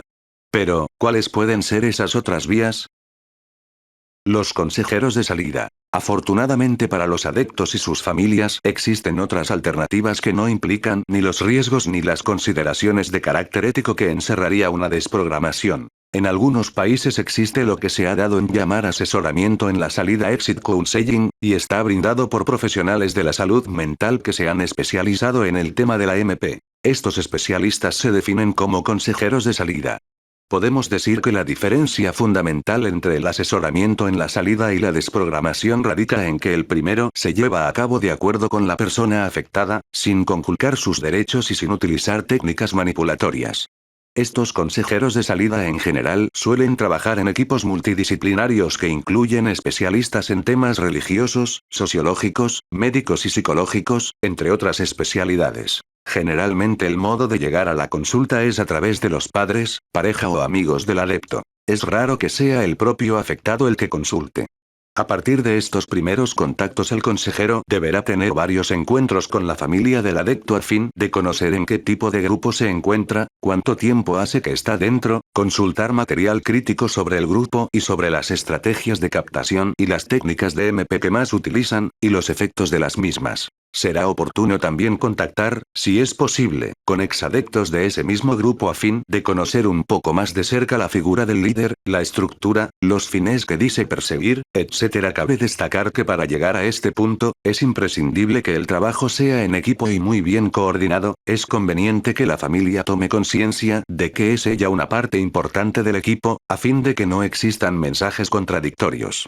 Generalmente, el consejero de salida deberá llevar a cabo varias reuniones con los padres y familiares del afectado, no solo para recabar información acerca del particular modo de interacción familiar y su historia, sino también para asesorarlos en diversas técnicas de comunicación, ya que la misma familia, como hemos visto, se encuentra con frecuencia profundamente dañada. Los resultados obtenidos por medio de este método son sumamente alentadores, razón más que suficiente para no recurrir a medidas como la desprogramación, y a diferencia de lo que comúnmente se piensa, un promedio de entre 3 días y una semana en contacto intenso con el afectado, suele bastar para que se efectúe el abandono del movimiento Bahamonde, 2003, 171. ¿Qué es lo que se hace en ese periodo? Por razones de espacio dentro de este trabajo no podríamos detallar lo que una salida significa, casi abarcaría el espacio de una tesis entera, así como tampoco dar una idea minuciosa de un proceso de asesoramiento en la salida. Si vamos a proporcionar una pincelada de lo que sería un proceso de este tipo para que el lector pueda tener una idea de ello, en particular los puntos sobre los cuales un profesional de la salud mental al que le llegue una consulta de este tipo debe apoyarse para lograr una ayuda efectiva al adicto y a su familia. Uno de los elementos a tener en cuenta y que generalmente se descuida, por la confusión que genera la observación de ciertos cambios en la conducta de la persona que está siendo captada, es que la decisión adoptada por ella no es simplemente un acto, sino que obedece a todo un proceso. Este proceso se inicia mediante un proselitismo que, ocultando muchas veces sus verdaderos fines, ha utilizado algún factor particular de la persona para su captación.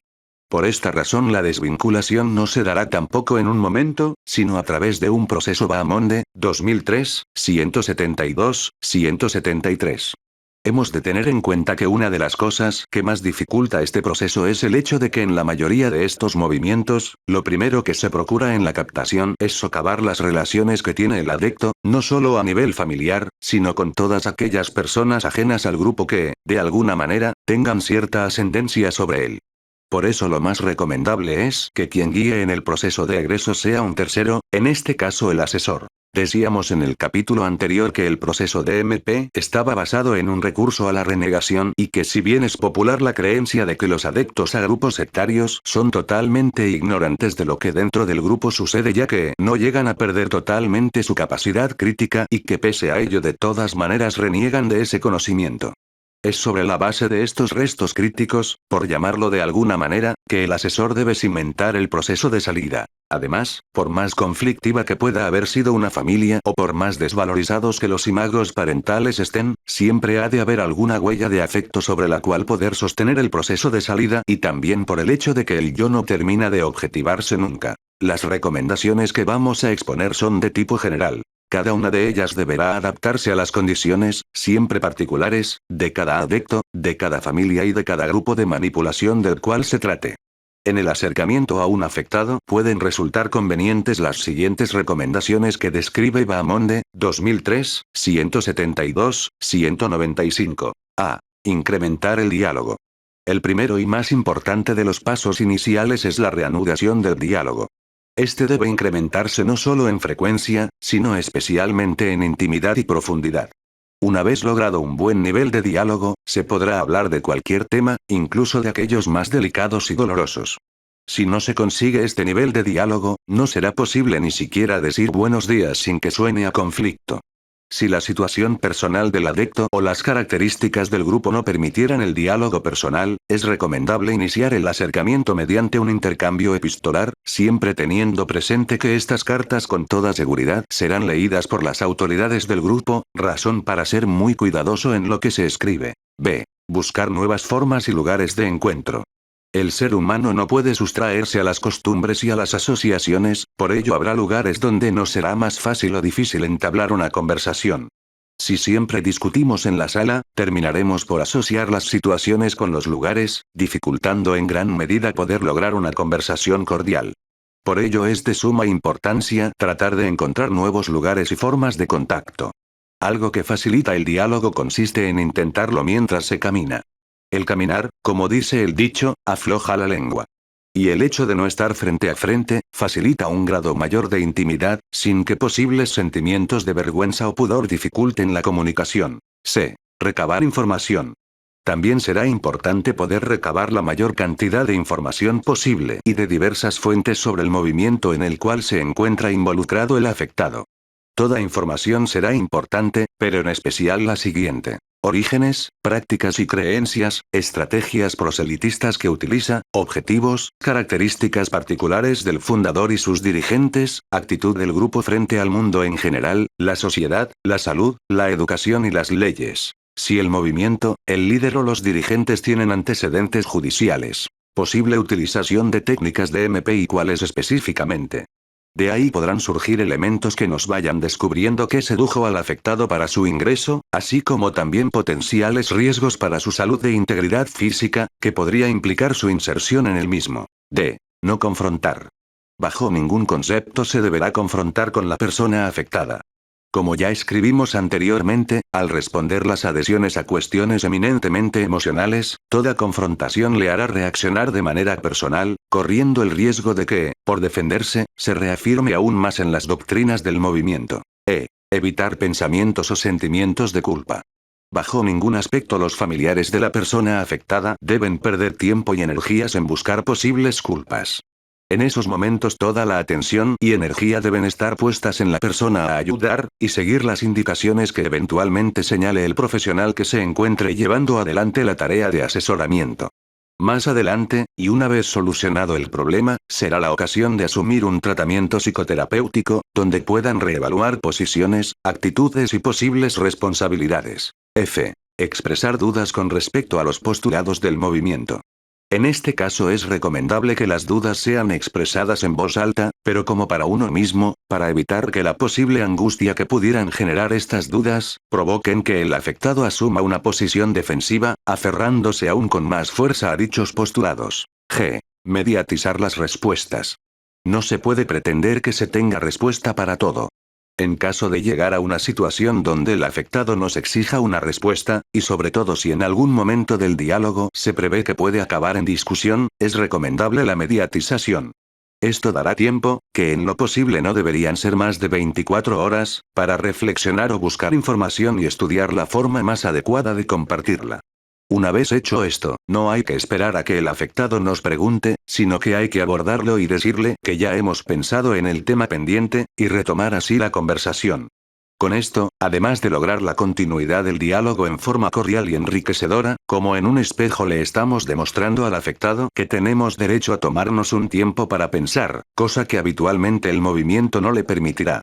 Por esto, además de hacerlo quien esté llevando adelante el diálogo con el afectado, hay que incentivarlo también a él, a que se tome un tiempo para pensar en los diversos tópicos de la conversación. H. Recordarle períodos de su vida anterior a la inserción con el grupo, que hayan sido vivenciados como agradables.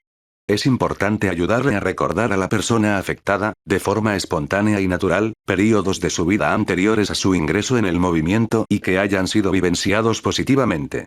La mayoría de los grupos de características sectarias, tienden a calificar muy negativamente el período presectario, porque se ha vivido en tinieblas y no se contaba con el verdadero conocimiento que posibilita la felicidad real.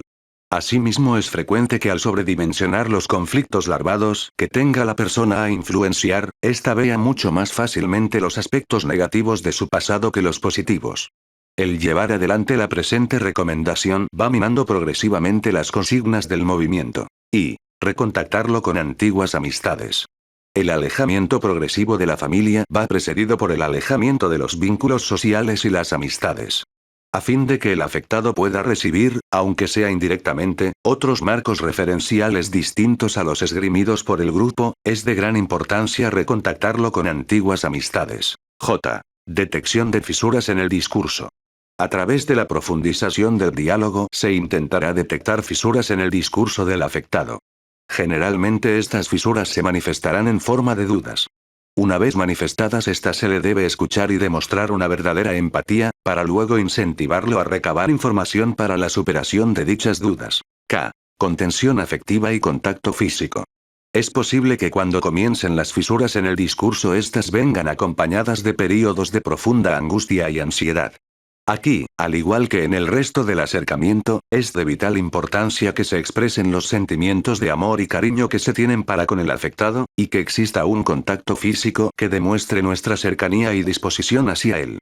Un apretón de manos, una caricia en la cara, tomarlo unos segundos de las manos, muchas veces expresan más que las palabras. Posibilidad de contacto con especialistas. Llegado el momento oportuno, se le puede ofrecer la posibilidad de ponerse en contacto con especialistas en el fenómeno de las sectas, a fin de que pueda recabar tanto información general sobre los mismos y sobre el movimiento al que se ha adherido como sobre las técnicas de proselitismo, adoctrinamiento y los efectos que algunas de estas producen. Es aquí donde el psicólogo que estaba asesorando a la familia en el proceso de salida del adicto, entra en contacto personal con el mismo.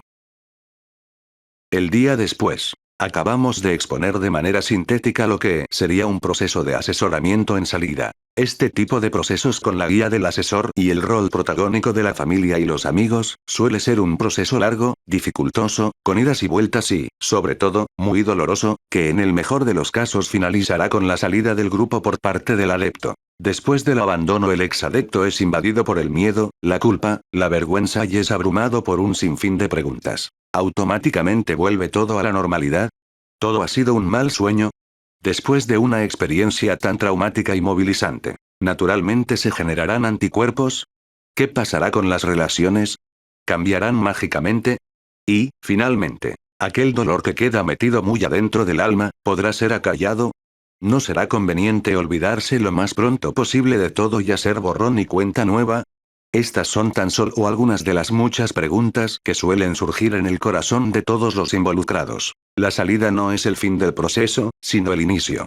Es necesario que al abandono le siga un proceso psicoterapéutico. Surgirán muchos temas e interrogantes, tales como qué hacer de ahora en adelante, cómo ayudar a eventuales amigos que han quedado dentro del grupo, si enfrentarse o no a los líderes, cómo tratar los sentimientos de culpa e incomodidad, las pesadillas y otros síntomas habituales, cómo aceptar sin resentimientos todo lo pasado, etc. Afirma Perlado. Si la afiliación no se emplea como cabeza de turco para ventilar problemas previos de la familia y el acercamiento de la red que formamos se centra en la comunicación y en las relaciones, es más probable que pueda darse un cambio en el sentido de abrir la posibilidad a hablar con el adepto. Este proceso puede ser más o menos largo ocupando algunos meses. Perlado, 2002.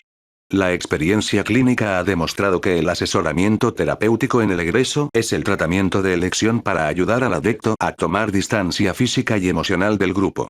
Si la intervención es exitosa y tras un tiempo prudencial de seguimiento observamos que el sujeto necesita de una ayuda más continuada, se indicará un tratamiento psicológico. Con respecto a la aplicabilidad de una psicoterapia psicoanalítica o de un análisis, ambos deberían postergarse hasta que sea realizado un asesoramiento terapéutico por parte del especialista. La clínica nos enseña que estos pacientes son pobres demandantes de ayuda psicológica debido a que les cuesta ver que su implicación en el grupo pudiera tener algo que ver con su historia personal. Quieren abandonar y olvidar la experiencia del grupo. La crítica que ejercen algunos grupos sobre los psicólogos o psiquiatras. La culpa que pueden sentir o la vergüenza de qué dirán. La falta de recursos económicos derivada de su explotación. El desconocimiento de los profesionales de salud mental de la dinámica de la manipulación. Dentro de este enredo, uno se pregunta qué lugar queda para una posible intervención psicoanalítica que busque favorecer el IMSIG y la maduración emocional dentro de un proceso encaminado a ayudar al exadicto a reconectar con su experiencia, reintegrar las partes disociadas de su yo y entender el sentido del vínculo establecido dentro de su historia personal para no repetirlo. La experiencia clínica muestra en este sentido los efectos de la compulsión de repetición. Pacientes, por ejemplo, que tras abandonar un grupo considerado secta entran en relaciones abusivas o ampliamente confusas, no son una excepción. Perlado, 2005. Desde una aproximación psicoterapéutica, y una vez el adicto ha abandonado el grupo, será necesaria una adecuada contención emocional así como el interrogarse continuamente sobre la propia contratransferencia, para poder ir elaborándola, pero sobre todo una gran libertad de acción dentro del dispositivo analítico, con un encuadre flexible. Perlado, 2002. La contratransferencia con adeptos nos lleva a elaborar nuestras propias relaciones con el poder, los grupos, la jerarquía, la autoridad, las instituciones o la formación, por lo que existe el riesgo de que caigamos en identificaciones proyectivas o asumamos una idealización incuestionable. La rigidez de encuadre no podrá ser mantenida. Deberemos ir explorando lentamente las relaciones de objeto, aceptando que sea el mismo paciente quien vaya pasando progresivamente a una asociación más libre. Perlado, 2002. Deberíamos dejar que fuera el mismo paciente quien reconociera el encuadre, los límites, la técnica y la referencia de la psicoterapia. La claridad del dispositivo deberá ser máxima, asegurando una estabilidad de base que permita el desvelamiento del mundo interno. Debemos ir reconstruyendo un espacio simbólico, yendo de lo más concreto a lo más simbólico, sin apresurarse en la interpretación y evitando silencios prolongados, porque en los momentos iniciales no pueden ser aprovechados para la elaboración. Perlado, 2002. Será básica la contención de proyecciones violentas, manteniéndose firme el terapeuta, pero al mismo tiempo en una contención benevolente, aunque la pasividad no es recomendable. Deberemos no perder de vista la existencia de un factor traumático externo real, junto a la participación de una voluntad perversa, sin descuidar la propia subjetividad que irá abriéndose camino. Perlado, 2002. Una supervisión del caso con un especialista en psicoterapia y grupos sectarios podría servir al clínico a ayudar más efectivamente al paciente y también para poder ir reconociendo las posibles actuaciones contratransferenciales que se puedan estar teniendo. Reflexiones. Que hayamos preferido titular esta última parte de nuestro trabajo como reflexiones en lugar de conclusiones, no es casual. Creemos que este es un trabajo que hace las veces de puntapié inicial de un proceso de investigación y de elaboración personal que acaba de comenzar. Además, ¿sería posible concluir este tema?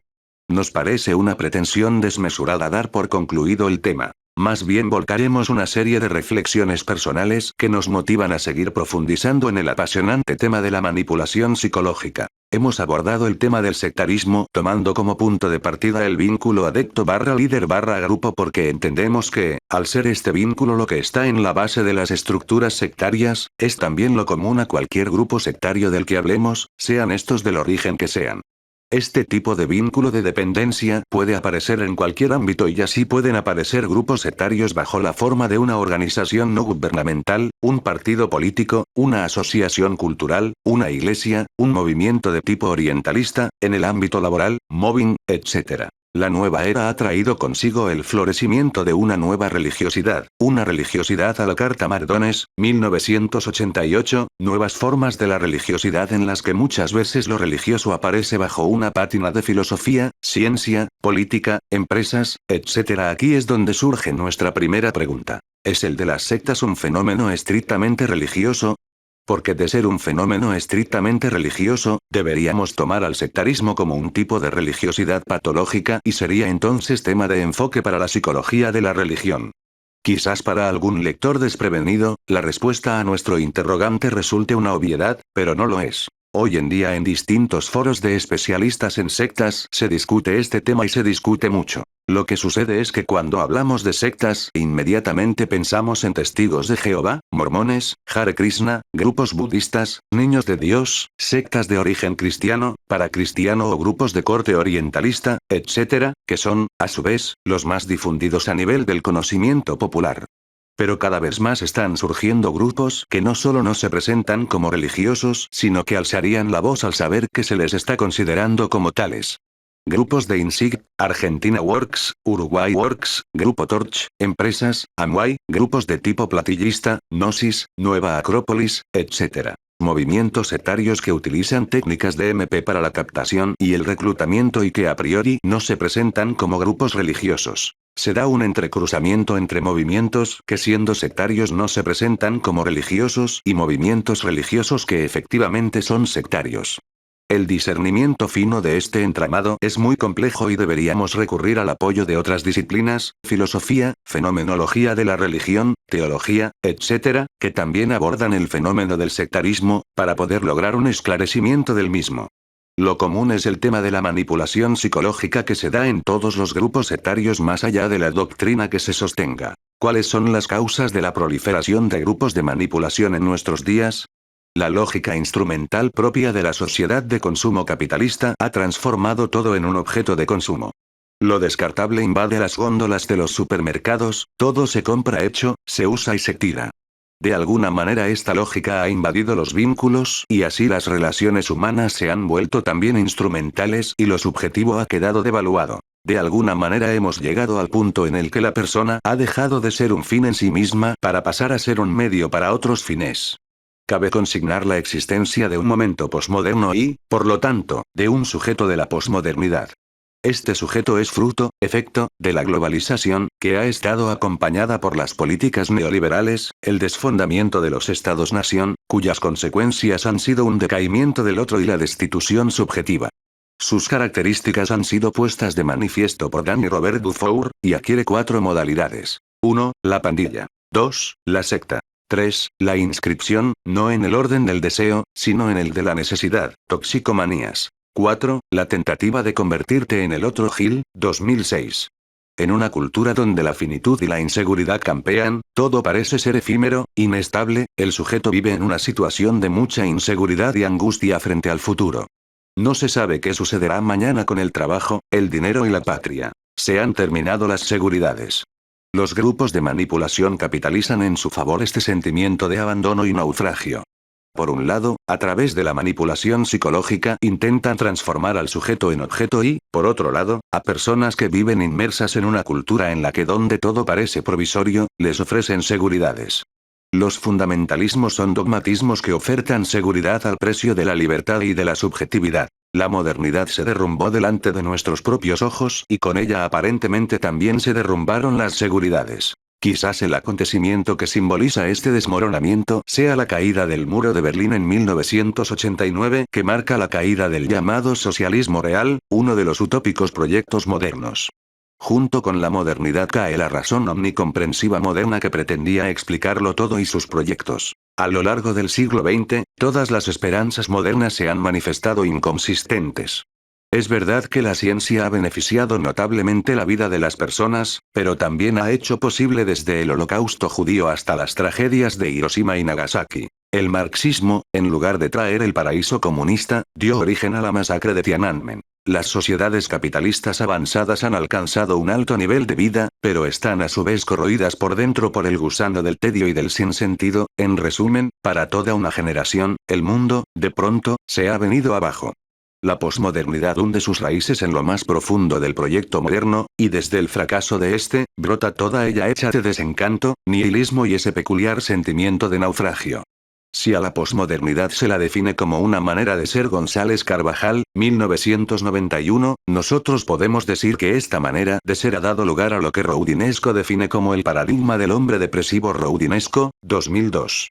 El hedonismo posmoderno parecería una reacción a este particular estado de depresión y sinsentido, y lleva a que en nuestros días estemos bombardeados por una multitud de técnicas para el cuidado de la salud, del cuerpo, de la mente y proliferan los ejercicios corporales y masajes, la sauna, la dietética macrobiótica y las vitaminofilias, la bioenergética, así como toda una multiplicidad de terapias, deberíamos llamarlas pseudoterapias religiosas New Age, Almendros, 2005.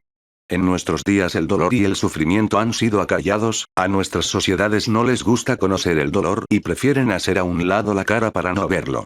Quizás el descubrimiento del antidepresivo sea la expresión viva del triunfo de la ciencia sobre el dolor, el medicamento psicotrópico devino lo que es solo porque apareció en un momento oportuno. Se convirtió entonces en el símbolo de la ciencia triunfante, la que explica lo irracional y cura lo incurable. El psicotrópico simboliza el triunfo del pragmatismo y del materialismo sobre las borrosas elucubraciones psicológicas y filosóficas que intentaban delimitar al hombre roudinesco, 2002, 23. Los hombres prefieren, entonces, entregarse al consumo de recetadas sustancias químicas antes que hablar de sus sufrimientos. Este intento por enmudecer el dolor trae consigo no solo la negación de la subjetividad, a cada paciente se le receta la misma gama de medicamentos frente a cualquier síntoma, Roudinesco, 2002, sino también el hecho de que ante el dolor no curado, la persona se pierda en un laberinto de medicinas paralelas. Asistimos en las sociedades occidentales a un increíble auge de ensalmadores, hechiceros, videntes y magnetizadores. Frente al cientificismo erigido religión y frente a las ciencias cognitivas, que valorizan al hombre-máquina en detrimento del hombre deseante, vemos florecer, como consecuencia, toda una clase de prácticas surgidas, ya de la prehistoria del freudismo, ya de una concepción ocultista del cuerpo y el espíritu. Magnetismo, sofrología, naturopatía, iriología, auriculoterapia, energética transpersonal, prácticas medúmnicas y de sugestión, etc. Roudinesco, 2002, 16. Nos falta hacer mención a otro aspecto de este fenómeno: el milenarismo. Las décadas de los 60, 70 y 80 fueron quizás en las que más se vio un florecimiento de grupos de manipulación. El clima milenarista se desarrolla de manera decisiva en ambientes en los que, ante la inquietud de cataclismos naturales, ante la aparición de comportamientos sociales deteriorados, terrorismo, violencia étnica, etc., o ante la proximidad de un fin de milenio, surgen miedos irracionales que generan un estado de ansiedad religiosa, mezcla de pánico visceral y exaltación mesiánica, que de alguna manera induce a la aparición de grupos que proclaman la llegada de un Mesías capaz de fulminar este mundo corrompido y hacer aparecer una nueva creación. Pero esto exige conversión, seguimiento, separación y ruptura con la sociedad. Y lógicamente, pide trabajo de captación de nuevos adeptos. Creemos que hemos pintado, a grandes pinceladas, el marco dentro del cual se presenta el complejo fenómeno de la manipulación psicológica. Dentro de este marco se desarrollarán desde grupos que buscarán el sometimiento del adepto para el logro de un lucro económico hasta grupos destructivos que, como lo ha demostrado la historia, pueden llegar hasta el suicidio colectivo. Entre tanto aparecen el intrusismo profesional y el abuso terapéutico, la manipulación en el ámbito empresarial, de la familia, del trabajo, etc. Consideramos que estamos en un momento en el cual podemos, de alguna manera, interpelar a nuestra propia casa de estudios en el sentido de nulo espacio, por lo menos así lo fue mientras cursamos nosotros, que al tema que nos ocupa se le da en nuestra facultad de psicología. Bien valdría que se abriese la discusión dentro de nuestra facultad y bien estaría que este tema tuviese su lugar en la formación de los futuros psicólogos, mucho más teniendo en cuenta que los dogmatismos en psicología están encima de la mesa, sobre todo en lo referente a posturas epistemológicas, marcos teóricos, o corrientes como se les suele llamar dentro del ámbito psicológico. Poder hacer esta memoria de grado no ha sido tarea sencilla. Pudimos constatar que a las ya consabidas resistencias que suele provocar el psicoanálisis debemos sumar las ampollas que el tema del sectarismo levanta. Constataciones estas que nos deberían llevar a cuestionarnos a todos. En lo referente a nuestro trabajo hemos enfocado el mismo como un primer enfoque, y en ese sentido creemos que, con el recurso a los textos freudianos y los aportes de Miguel Perlado hemos logrado el objetivo planteado. En la medida que avance nuestra formación en psicoanálisis, nos propondremos seguir en la investigación del fenómeno de la manipulación psicológica recurriendo a las aportaciones teóricas de autores como Klein, Cout, Winnicott, Bion. También consideramos importante seguir en la línea de un diálogo entre psicoanálisis y religión, como lo han venido haciendo autores como Carlos Domínguez Morano y Ana María Rizzuto. A propósito del lugar que el tema de la manipulación psicológica y el sectarismo debieran ocupar dentro del currículo de la carrera de psicología, queremos terminar compartiendo un pensamiento acerca de este tema del recientemente fallecido Lic. José María Bahamonde, quien en una entrevista que se le realizara en Radio María de España poco antes de fallecer dijo: hoy más que nunca es prioritario que las universidades católicas se aboquen al estudio profundo y metódico del fenómeno de las sectas y nuevos movimientos religiosos, pues lejos de decrecer, aumenta y desde hace algunos años se perfilan nuevos campos de estudio como es el de sectas y actividades terroristas. Es prioritario que las universidades católicas fieles también a ser maestros en humanidad, y no otras instituciones que virtualmente puedan obedecer a intereses particulares, se erijan en faros orientadores y esclarecedores en un tema harto árido y escabroso.